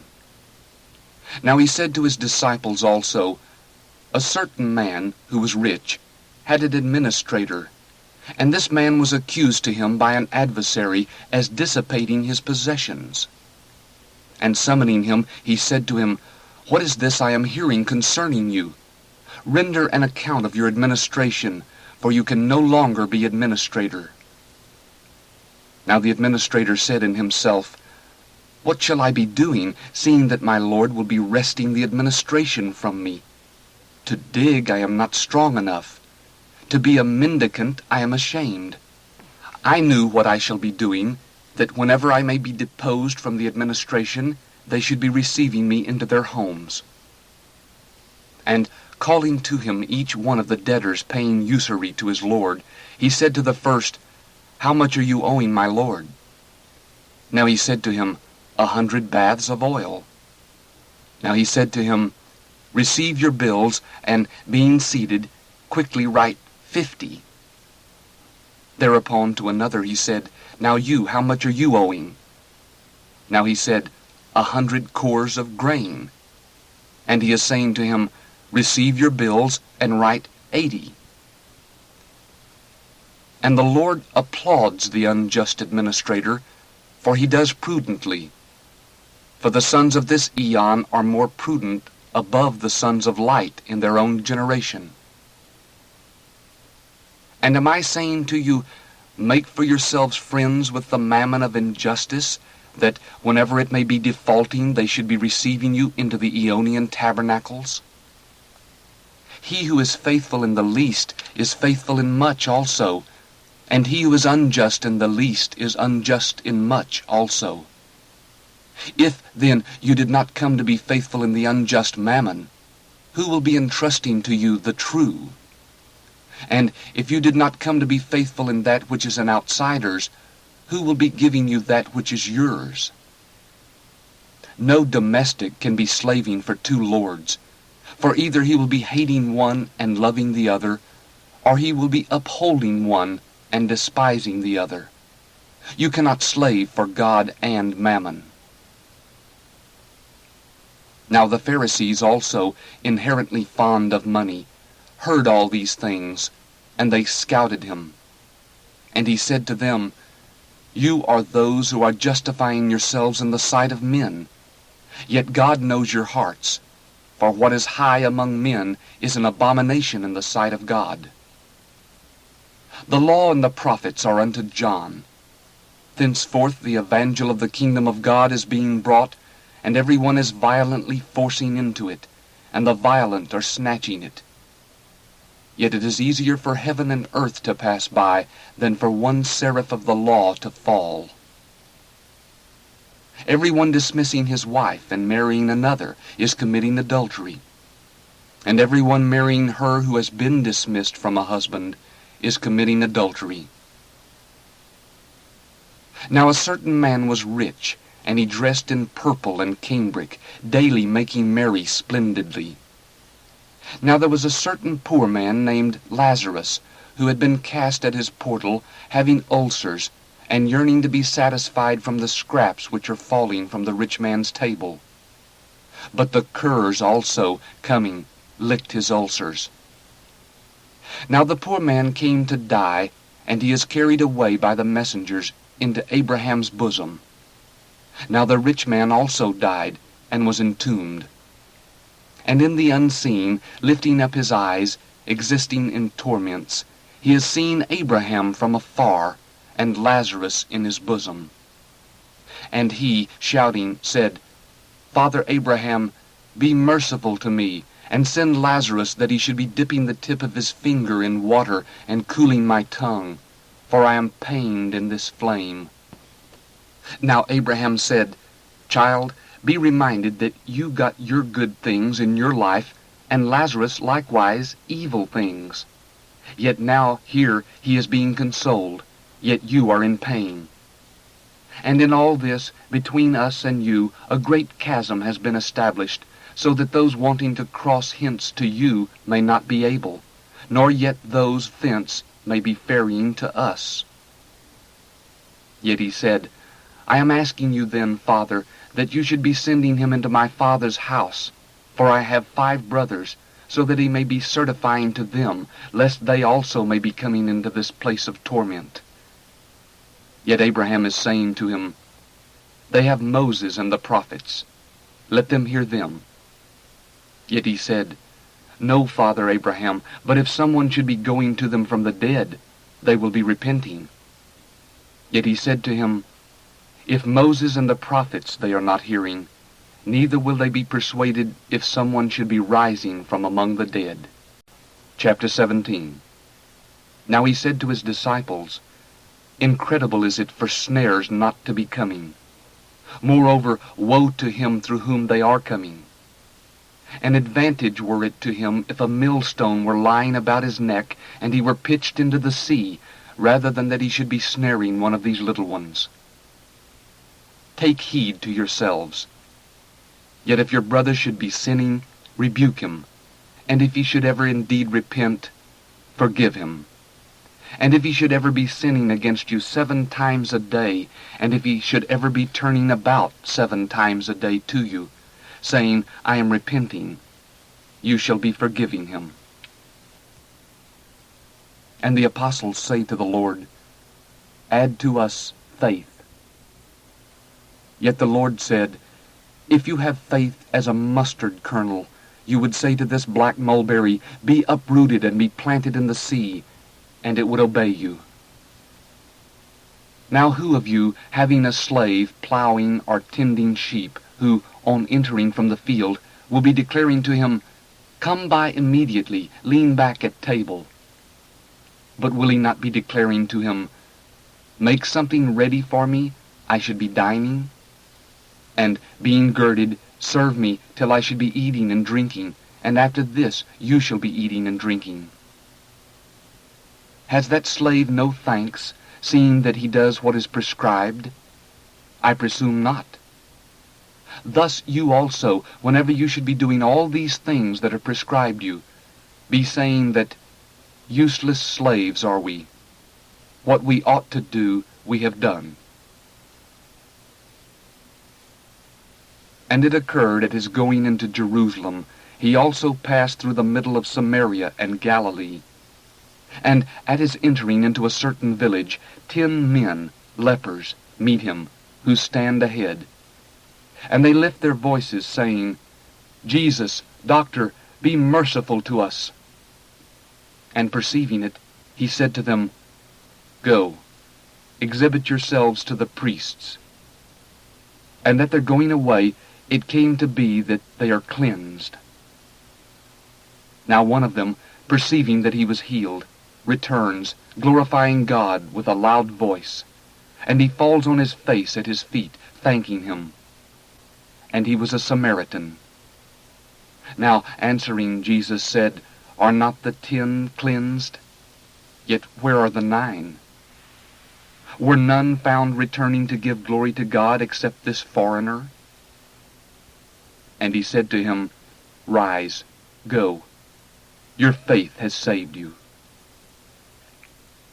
Now, being inquired of by the Pharisees as to when the kingdom of God is coming, he answered them and said, "The kingdom of God is not coming with scrutiny, neither shall they be declaring, 'Lo, here,' or 'Lo, there.' For lo, the kingdom of God is inside of you." Yet he said to his disciples, "Coming will be days when you will be yearning to perceive one of the days of the Son of Mankind, and you shall not see it. And they shall be declaring to you, 'Lo, there,' or 'Lo, here.' You may not come away, nor yet should you be pursuing. For even as the lightning flashing out from here under heaven to there under heaven is shining, thus will be the Son of Mankind in his day. Yet first he must be suffering many things, and be rejected by this generation. And according as it occurred in the days of Noah, thus will it be in the days of the Son of Mankind also. They ate, they drank, they married, they took out in marriage, until the day on which Noah entered into the ark, and the deluge came and destroys them all. Likewise, according as it occurred in the days of Lot, they ate, they drank, they bought, they sold, they planted, they built. Yet on the day in which Lot came out from Sodom, fire and sulfur rains from heaven and destroys them all. In accord with these will it be on the day in which the Son of Mankind is unveiled. In that day he who shall be on the housetop and his gear in his house, let him not be descending to pick it up. And let the one in the field likewise not turn back to that behind him. Remember Lot's wife. Whosoever should be seeking to procure his soul will be destroying it, yet whoever should be destroying it will cause it to live. I am saying to you, in this night there will be 2 on one couch. The one shall be taken along, and the other shall be left. There will be 2 grinding at the same place. The one shall be taken along, yet the other shall be left. And answering, they are saying to him, "Where, Lord?" Yet he said to them, "Wherever the body is, there the vultures also will be assembled." Chapter 18.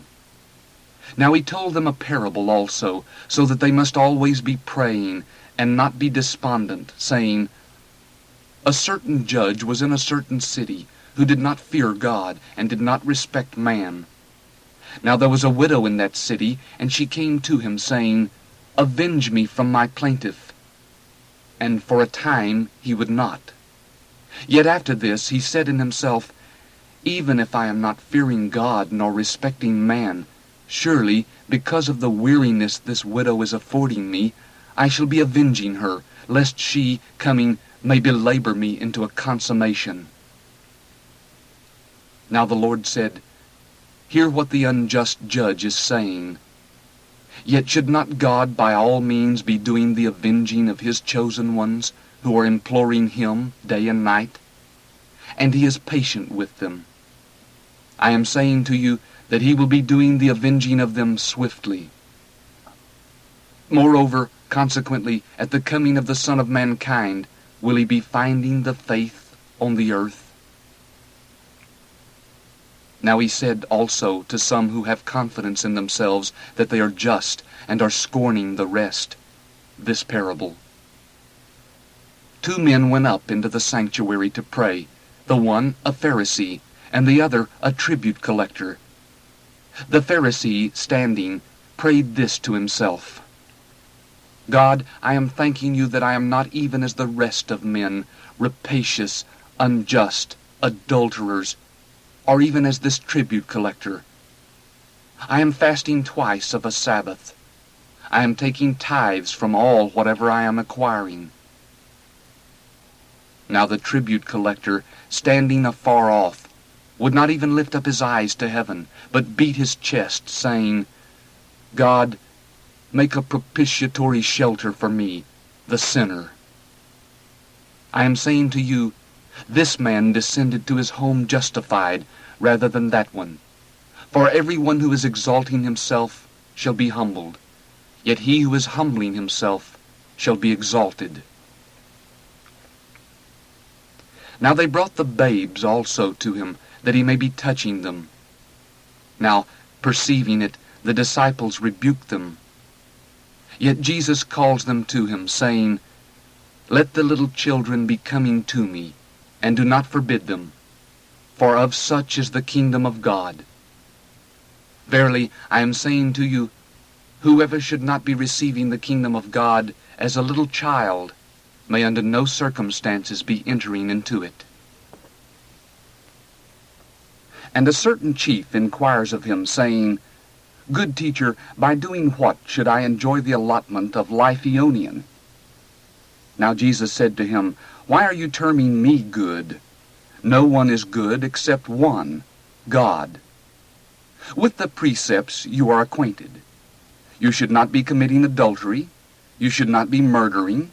You should not be stealing. You should not be testifying falsely. Be honoring your father and your mother. Yet he said, These all I maintain from my youth. Now hearing this, Jesus said to him, Still one thing you are lacking. All, whatever you have, sell, and distribute to the poor, and you will be having treasure in the heavens. And hither, follow me. Yet he, hearing all these things, became sorrow-stricken, for he was tremendously rich. Now Jesus, perceiving him becoming sorrow-stricken, said, How squeamishly shall those having money be entering into the kingdom of God? For it is easier for a camel to be entering through the eye of a bodkin than for a rich man to be entering into the kingdom of God. Now those hearing it said, And who can be saved? Yet he said, What is impossible with men is possible with God. Now Peter said, Lo, we, leaving our own, follow thee. Now he said to them, Verily, I am saying to you that there is no one who leaves house, or wife, or brothers, or parents, or children, on account of the kingdom of God, who may not by all means be getting back manyfold in this era, and in the coming aeon, life aeonian. Now, taking aside the 12, he said to them, Lo, we are going up into Jerusalem, and all will be accomplished as to the Son of Mankind that is written through the prophets. For he will be given up to the nations, and will be scoffed at, and outraged, and spat upon, and, scourging him, they will be killing him. And the third day he will be rising. And they understand none of these things, and this declaration was hid from them, and they knew not what was said. Now it occurred at his nearing Jericho that a certain blind man, a mendicant, sat beside the road. Now, hearing a throng going through, he ascertained what this may be. Now they report to him that Jesus the Nazarene is passing by. And he implores, saying, Jesus, Son of David, be merciful to me. And those preceding rebuked him that he should be silent. Yet he much the more cried, Jesus, Son of David, be merciful to me. Now standing still, Jesus orders him to be led to him. Now at his drawing near, he inquires of him, What are you wanting I shall be doing to you? Now he said, Lord, that I should be receiving sight. And Jesus said to him, Receive sight.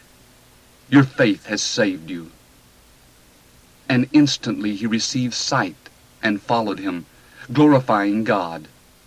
And the entire people, perceiving it, give praise to God. Chapter 19. And entering, he passed through Jericho. And lo, a man whose name is called Zacchaeus was there, and he was a chief tribute collector, and he was rich. And he sought to see Jesus, who he is, and was not able because of the throng, for he was little in stature. And running before in front, he climbed up on a fig mulberry, that he may see him, seeing that he was about to be passing through that way.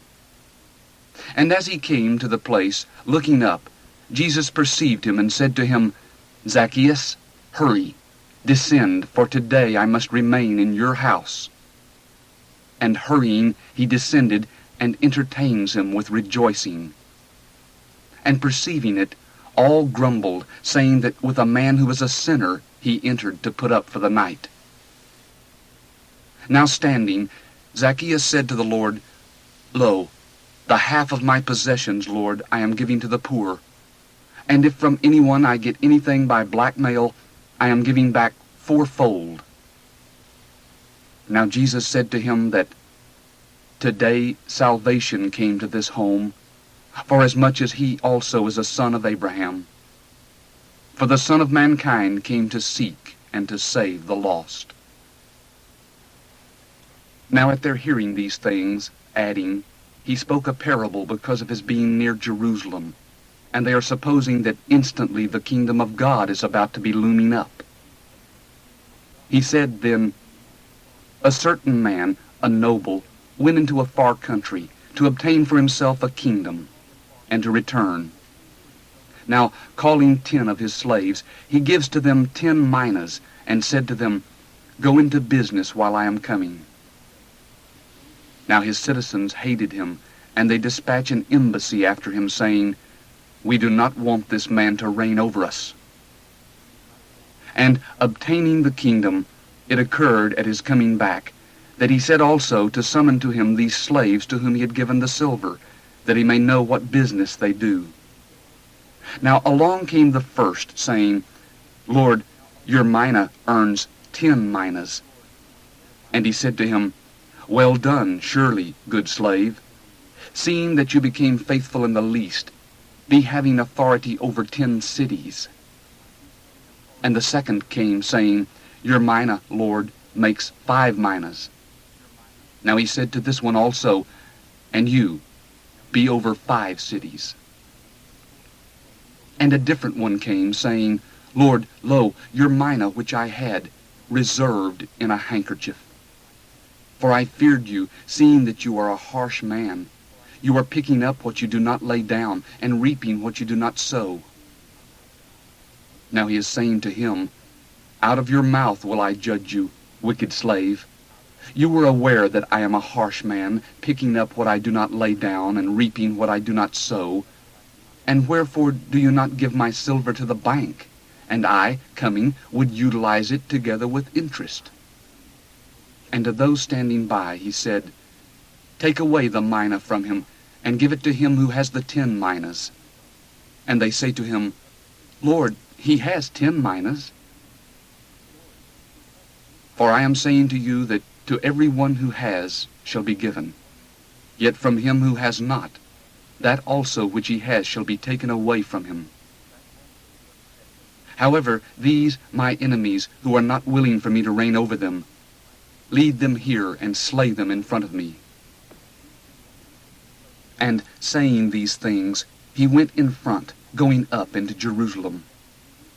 And it occurred, as he nears Bethphage and Bethany, at the mount called Olivet, he dispatches 2 of his disciples, saying, Go away into the village facing you, in which, entering, you will be finding a colt bound, on which no man ever is seated, and loosing it, be leading it to me.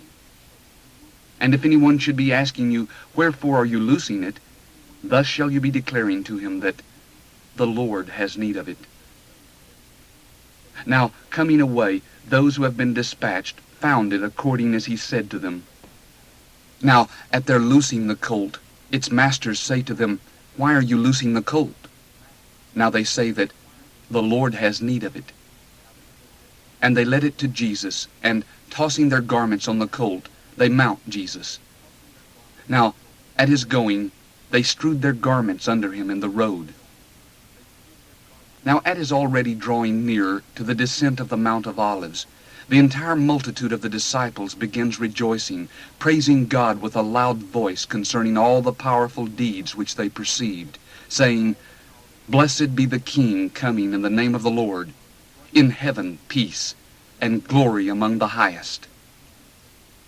And some of the Pharisees from the throng say to him, Teacher, rebuke your disciples. And answering, he said to them, I am saying to you that if ever these will be silent, the stones will be crying. And as he draws near, perceiving the city, he laments over it, saying that if you knew, even you, and surely in this day, what is for your peace, yet now it was hid from your eyes. For the days will be arriving on you, and your enemies will be casting up a rampart about you, and will be surrounding you, and will be pressing you everywhere, and will be leveling you and your children in you. And they will not be leaving a stone on a stone in you, because you knew not the era of your visitation. And entering into the sanctuary, he begins to cast out those who are selling and buying in it, saying to them, It is written, My house shall also be a house of prayer, yet you make it a burglar's cave. And he was teaching daily in the sanctuary, yet the chief priests and the scribes and the foremost of the people sought to destroy him.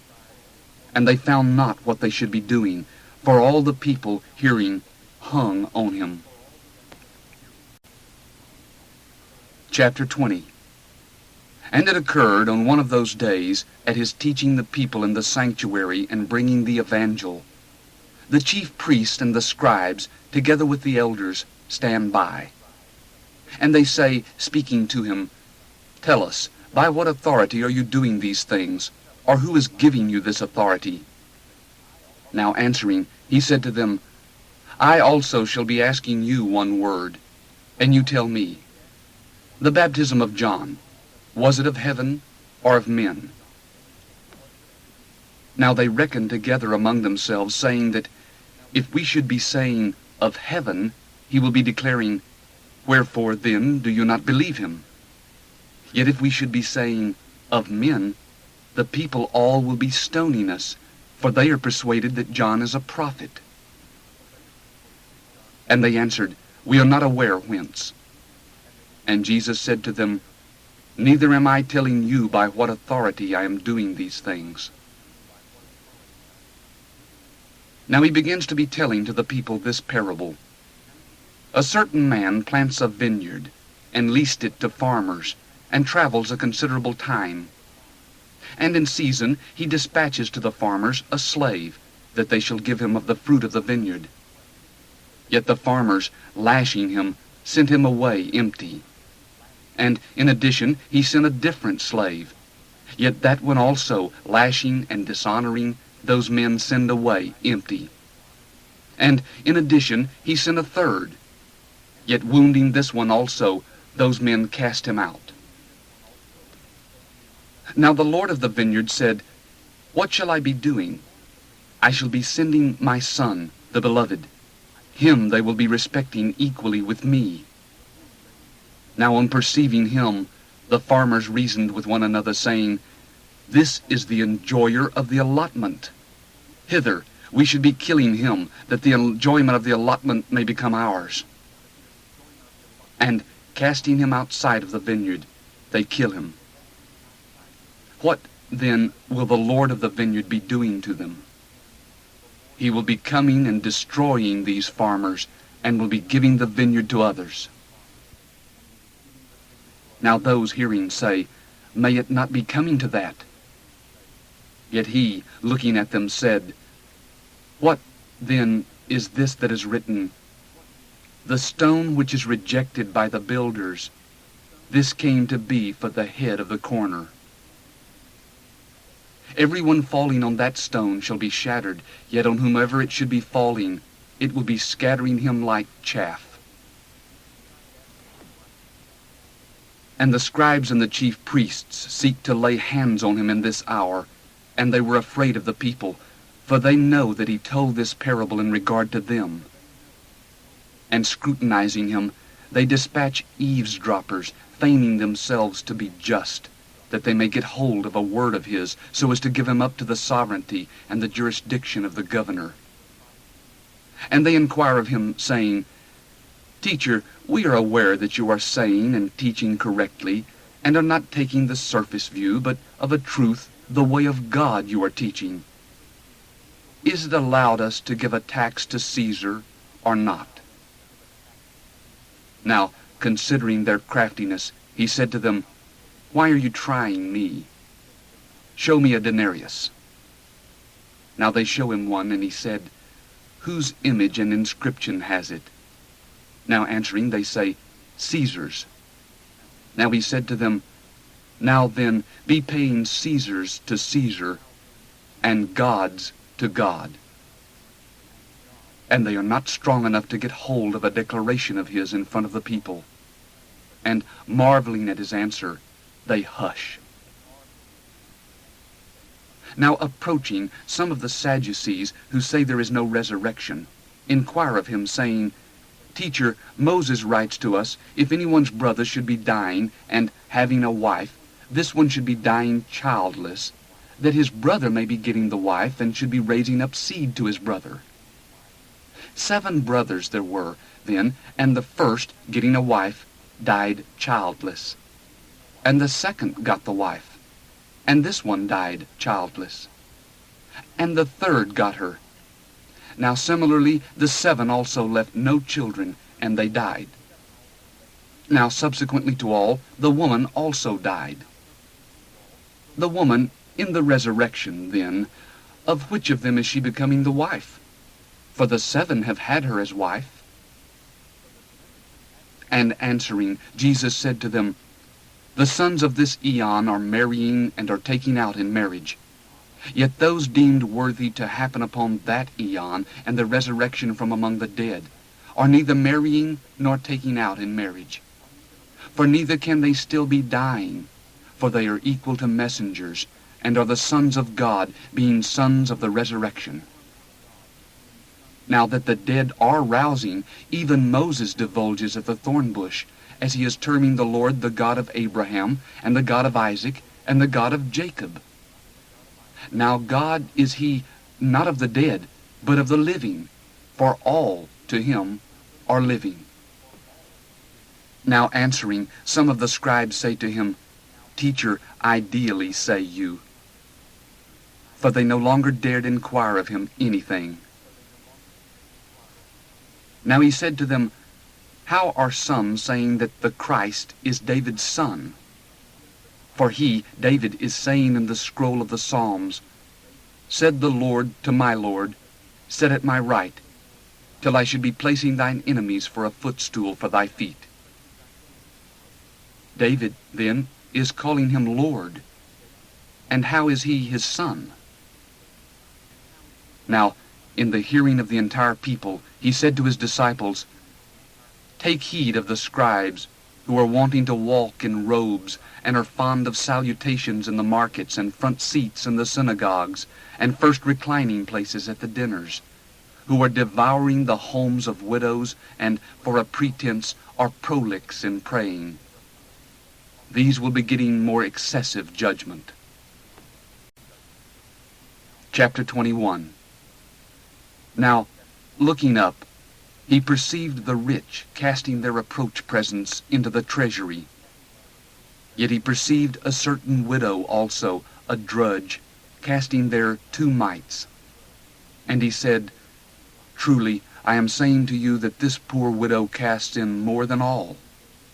For all these cast out of their superfluity into the approach presence of God. Yet this woman, out of her want, casts in all the livelihood which she had." And at some saying concerning the sanctuary, that it is adorned with ideal stones and votive offerings, he said, "These which you are beholding, there will be coming days in which not a stone will be left here on a stone, which will not be demolished." Now they inquire of him, saying, "Teacher, when, then, will these things be? And what is the sign whenever these things may be about to be occurring?" Now he said, "Beware that you may not be deceived, for many shall be coming in my name, saying that I am, and the season is near.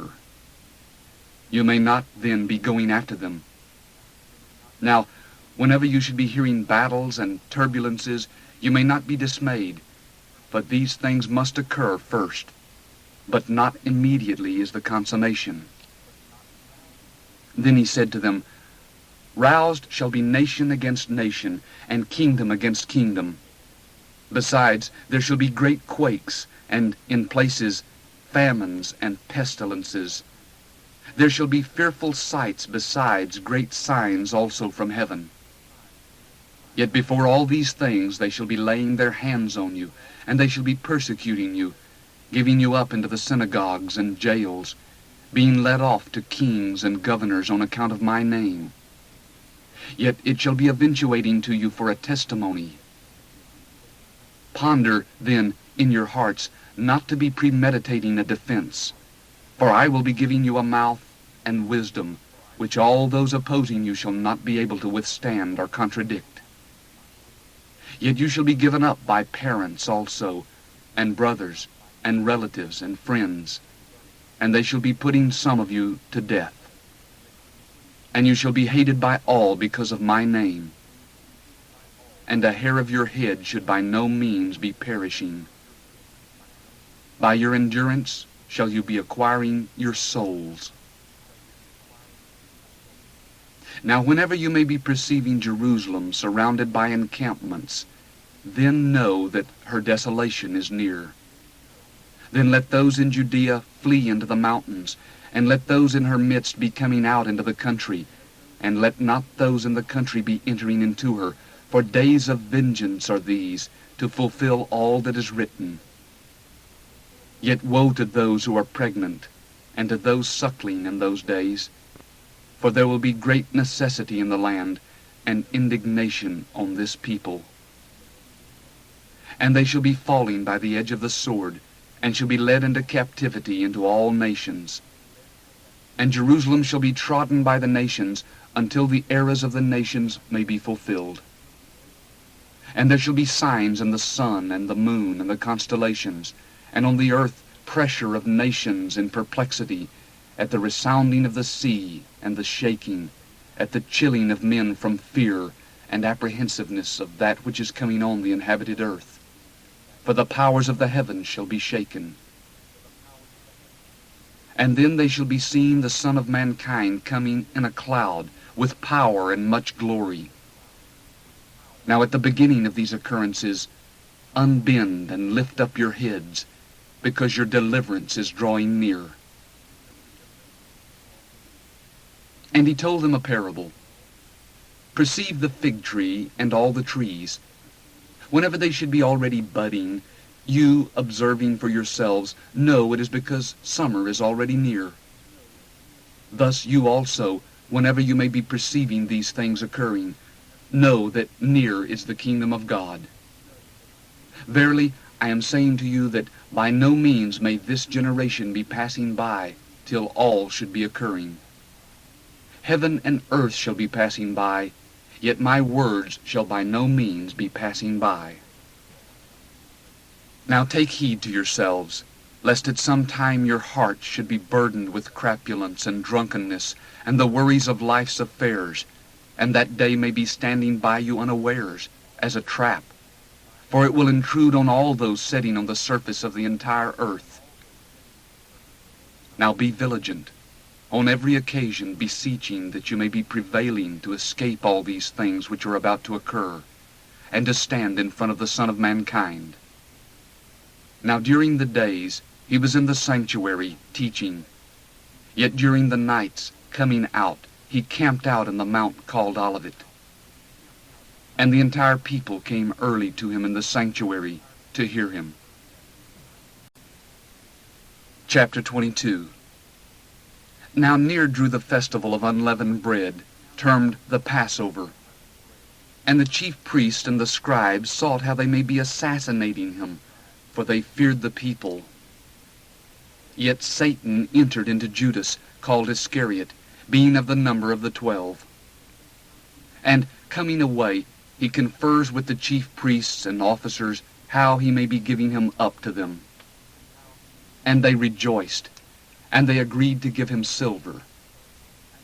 And he acquiesces and sought an opportunity to give him up to them minus a throng. Now came the day of unleavened bread, in which the Passover must be sacrificed. And he dispatches Peter and John, saying, Go and make ready for us the Passover, that we may be eating. Yet they say to him, Where dost thou want that we should be making ready to eat the Passover? Now he said to them, Lo, at your entering into the city, a man will meet with you, bearing a jar of water. Follow him into the house which he is entering. And you will be declaring to the householder of the house, saying, The teacher is saying to you, Where is my caravansary, where I may be eating the Passover with my disciples? And that man will be showing you a large upper room with places spread. There make ready. Now coming away, they found it according as he had declared to them. And they make ready the Passover. And when the hour came, he leans back at table, and the 12 apostles with him.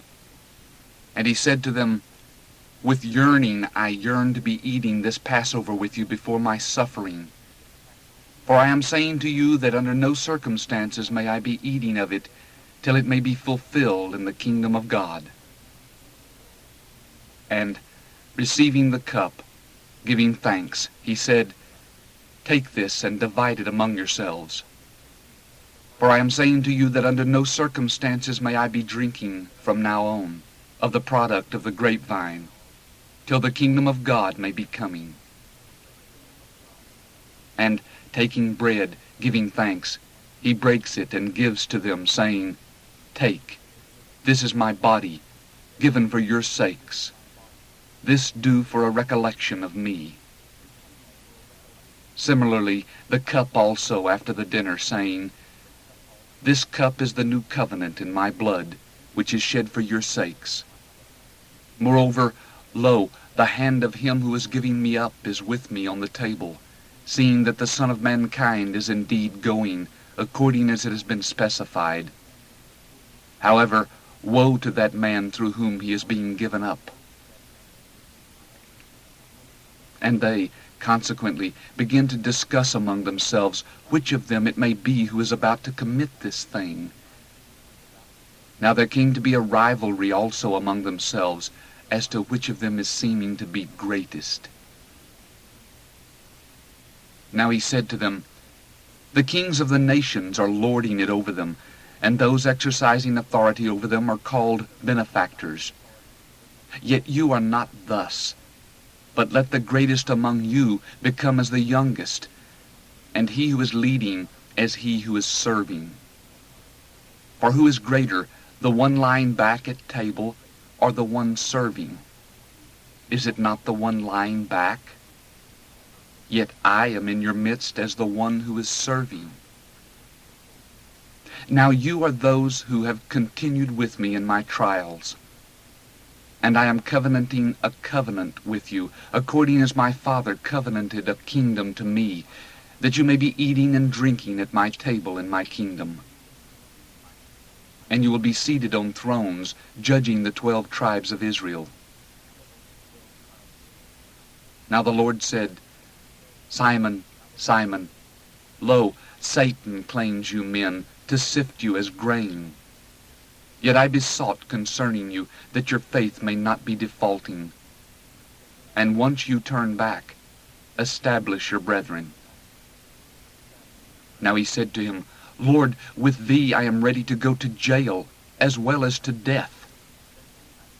Yet he said, I am saying to you, Peter, under no circumstances will a cock be crowing today, till thrice you will be abjuring acquaintance with me. And he said to them, When I dispatch you, minus purse and beggar's bag and sandals, you did not want anything? Yet they say, Nothing.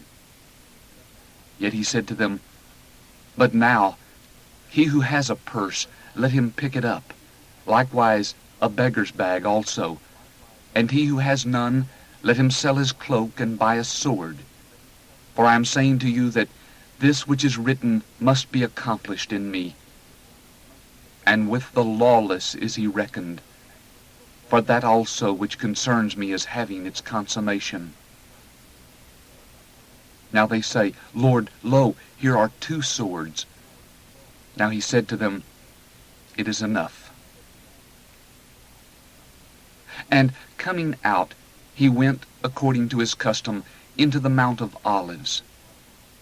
Now the disciples also follow him. Now, coming to be at the place, he said to them, Be praying not to be entering into trial. And he is pulled away from them about a stone's throw, and kneeling he prayed, saying, Father, if it is thy intention, carry aside this cup from me. However, not my will, but thine be done. Now a messenger from heaven was seen by him, strengthening him. And coming to be in a struggle, he prayed more earnestly, and his sweat became as if clots of blood descending on the earth. And rising from prayer, coming to the disciples, he found them reposing from sorrow. And he said to them, Why are you drowsing? Rise, pray, lest you may be entering into trial. And his still speaking, lo, a throng, and he who is termed Judas, one of the 12, came before them, and he draws near Jesus to kiss him. Now Jesus said to him, Judas, with a kiss are you giving up the Son of Mankind? Now those about him, perceiving what will be, say to him, Lord, shall we be smiting with a sword? And a certain one of them smites the slave of the chief priest, and amputates his right ear. Now answering Jesus said, Give leave till this. And touching the ear, he heals him. Now Jesus said to the chief priests and officers of the sanctuary and elders who came along after him, As after a robber do you come out with swords and cudgels? At my being daily with you in the sanctuary, you do not stretch out your hands for me. But this is your hour, and the jurisdiction of darkness. Now, apprehending him, they led him. They led him into the house of the chief priest. Now Peter followed afar off. Now at their kindling a fire in the middle of the courtyard, and being seated together, Peter sat in their midst. Now a certain maid, perceiving him sitting toward the light, and looking intently at him said, "This man also was with him." Yet he denies, saying, "I am not acquainted with him, woman." And after a bit, a different one, perceiving him, averred, "You also are of them." Yet Peter averred, "Man, I am not." And after an interval of about 1 hour, some other one stoutly insisted, saying, "Of a truth this man also was with him, for he is a Galilean also." Yet Peter said, "Man, I am not aware what you are saying." And instantly, at his still speaking, a cock crows. And being turned, the Lord looks at Peter, and Peter is reminded of the declaration of the Lord, as he said to him, "Ere a cock crows today, you will be renouncing me thrice." And coming outside, Peter laments bitterly. And the men who were pressing Jesus scoffed at him, lashing him, and putting a covering about him, they beat his face, and inquired of him, saying, "Prophesy, who is it that hit you?" And many different things they said against him, blaspheming. And as it became day, the eldership of the people was gathered, both chief priests and scribes, and they led him away into their Sanhedrin, saying, "If you are the Christ, tell us." Yet he said to them, "If I should tell you, under no circumstances would you be believing. Yet if I should ever be asking also, under no circumstances would you be answering or releasing me. Yet from now on the Son of Mankind shall be sitting at the right hand of the power of God." Now they all say, "You then are the Son of God?" Yet he averred to them, "You are saying that I am." Now they said, "What need have we still of testimony? For we ourselves hear from his mouth." Chapter 23. And rising, the entire multitude of them led him to Pilate. Now they begin to accuse him, saying, "This man we found perverting our nation, and forbidding to be giving taxes to Caesar, and saying himself to be Christ, a king." Now Pilate inquires of him, saying, "You are the king of the Jews?" Now he, answering him, averred, "You are saying so." Now Pilate said to the chief priests and the throngs, "Not one fault am I finding in this man." Yet they were insistent, saying that he is exciting the people, teaching down the whole of Judea, beginning even from Galilee as far as here. Now Pilate, hearing Galilee, inquires if the man is a Galilean, and realizing that he is out of the jurisdiction of Herod, he sends him up to Herod, he also being in Jerusalem in these days. Now Herod, perceiving Jesus, was overjoyed, for he was for a considerable time wanting to become acquainted with him, because of hearing much concerning him. And he expected to be perceiving some sign occurring by him. Now he inquired of him with ample words, yet he answers him nothing. Now the chief priest and the scribes stood strenuously accusing him. Now, scorning him and scoffing at him, Herod, together with his troops, clothing him in splendid attire, sends him back to Pilate. Now both Herod and Pilate became friends with one another on that same day, for before this they were inherently at enmity between themselves. Now Pilate, calling together the chief priests and the chiefs and the people, said to them, "You bring to me this man as one who is turning away the people. And lo, I, examining him in your sight, found in this man not one fault of which you are accusing him. Nay, neither Herod, for he sends him back to us. And lo, nothing deserving of death is committed by him. Disciplining him then, I will release him." Now of necessity he had to release one for them at the festival. Yet they cried out, all as one multitude, saying, Away with this one, yet release for us Barabbas, who was, because of a certain insurrection occurring in the city and a murder, cast into jail. Now again Pilate shouts to them, willing to release Jesus. Yet they retorted, saying, Crucify, crucify him. Now for the third time he said to them, What evil does this man? Not one cause of death did I find in him. Disciplining him then, I will release him. Yet they importuned with loud voices, requesting that he be crucified. And their voices and the chief priests prevailed. Now Pilate adjudges that it occur as they request. Now he releases him who because of insurrection and murder had been cast into jail, whom they requested. Yet Jesus he gives up to their will. And as they led him away, getting hold of a certain Simon, a Cyrenian, coming from the field, they placed the cross on him to carry behind Jesus. Now there followed him a vast multitude of the people and of women who grieved and wailed over him. Now being turned toward them, Jesus said, Daughters of Jerusalem, do not lament over me. However, over yourselves lament, and over your children. For lo, coming are days in which they will be declaring, Happy are the barren, and the wombs which bear not, and the breasts which do not nourish.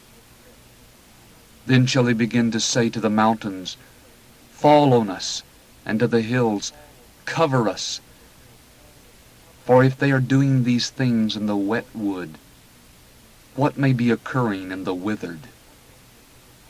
Now 2 others also, malefactors, were led to be dispatched together with him. And when they came away to the place called Skull, there they crucify him and the malefactors, one indeed at the right, yet the other at the left. Now Jesus said, Father, forgive them, for they are not aware what they are doing. Now dividing his garments, they cast the lot. And the people had stood, beholding. Now the chiefs also with them scouted, saying, Others he saves. Let him save himself, if this is the Christ of God, the chosen one. Yet the soldiers also scoff at him, approaching, bringing to him vinegar, and saying, If you are the king of the Jews, save yourself. Now there was an inscription also inscribed over him, in letters of Greek and Roman and Hebrew, The King of the Jews is this. Now one of the hanged malefactors blasphemed him, saying, Are not you the Christ? Save yourself and us. Yet answering, the other one, rebuking him, averred, Yet you are not fearing God, seeing that you are in the same judgment. And we, indeed, justly, for we are getting back the deserts of what we commit. Yet this one commits nothing amiss. And he said to Jesus, Be reminded of me, Lord, whenever thou mayest be coming in thy kingdom. And Jesus said to him, Verily, to you am I saying today, with me shall you be in paradise. And it was already about the 6th hour, and darkness came over the whole land till the 9th hour, at the defaulting of the sun. Now rent is the curtain of the temple in the middle. And shouting with a loud voice, Jesus said, Father, into thy hands am I committing my spirit. Now, saying this, he expires. Now the centurion, perceiving what is occurring, glorified God, saying that, Really, this man was just. And all the throngs which came along together to behold this, beholding the occurrences, beating their chests, returned. Now all those known to him, and the women who follow with him from Galilee, stood afar off, seeing these things.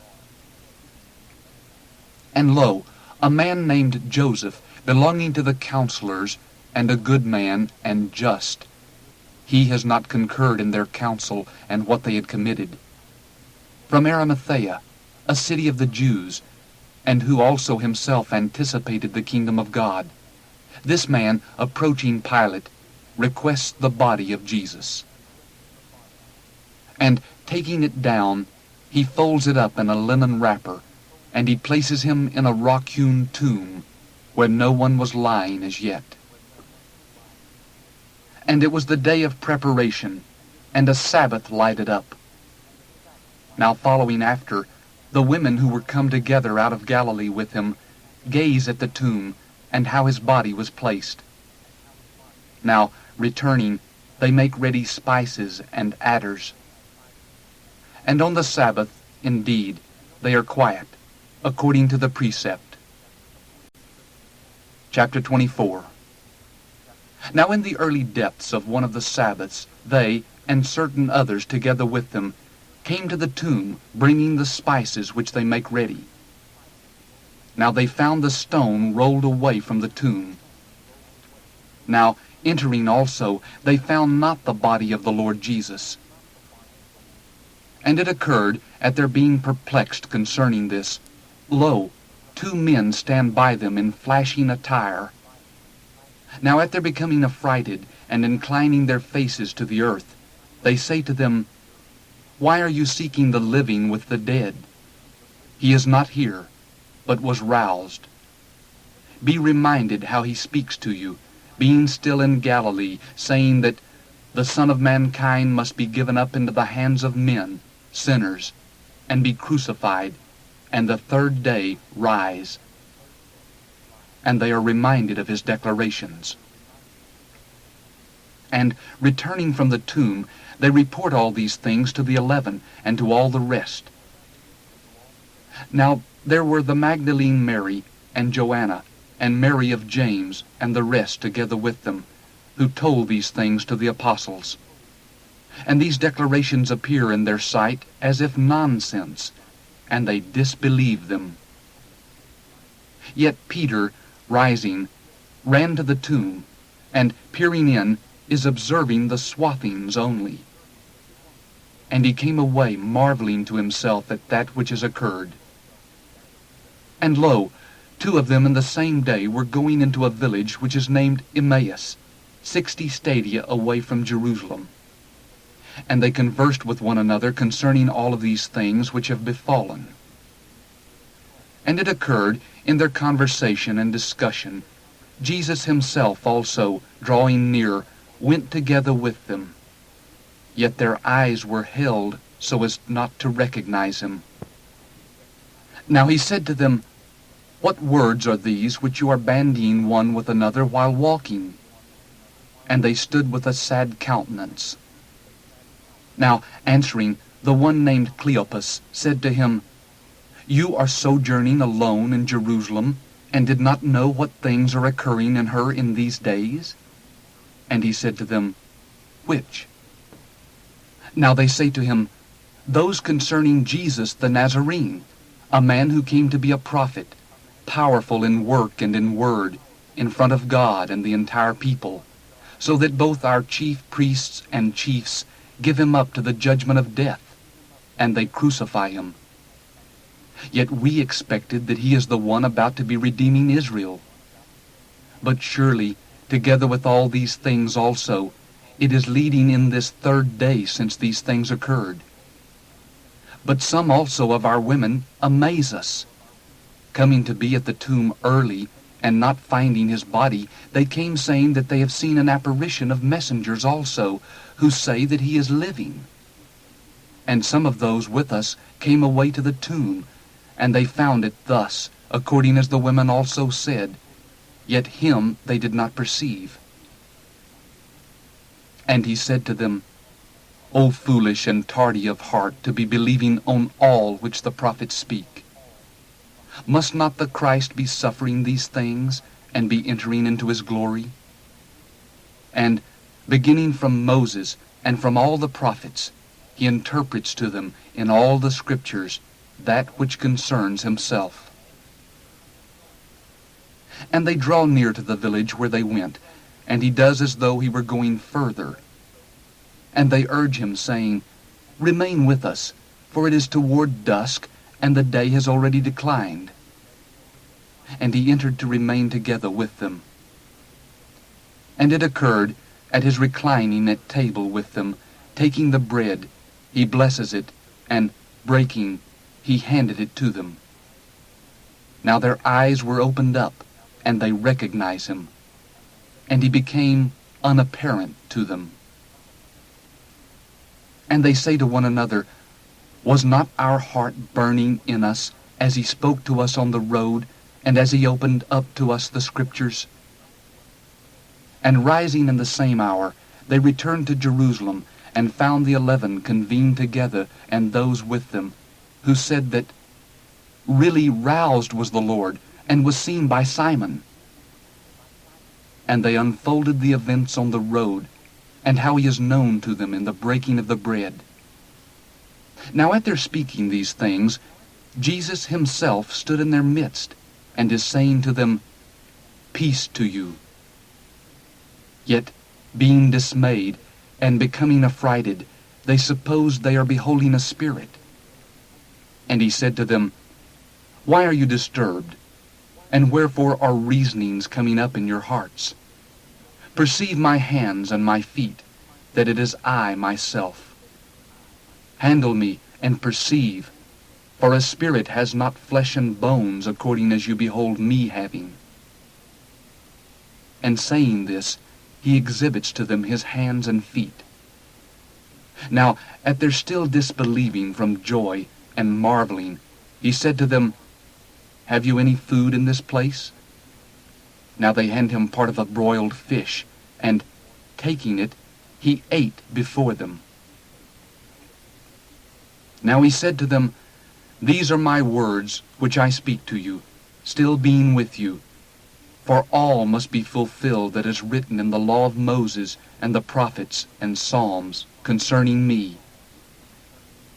Then he opens up their mind to understand the Scriptures, and said to them that, Thus it is written, and thus must the Christ be suffering, and rise from among the dead the third day. And there is to be heralded in his name repentance for the pardon of sins to all the nations, beginning from Jerusalem. Now you shall be witnesses of these things. And lo, I am delegating the promise of my Father on you. Now you be seated in the city of Jerusalem, till you should be putting on power from on high. Now he led them out as far as to Bethany, and lifting up his hands, he blesses them. And it occurred, as he is blessing them, he put an interval between himself and them, and he was carried up into heaven. And they, worshiping him, returned to Jerusalem with great joy. And they were continually in the sanctuary, praising and blessing God. Amen. The end of Luke's account.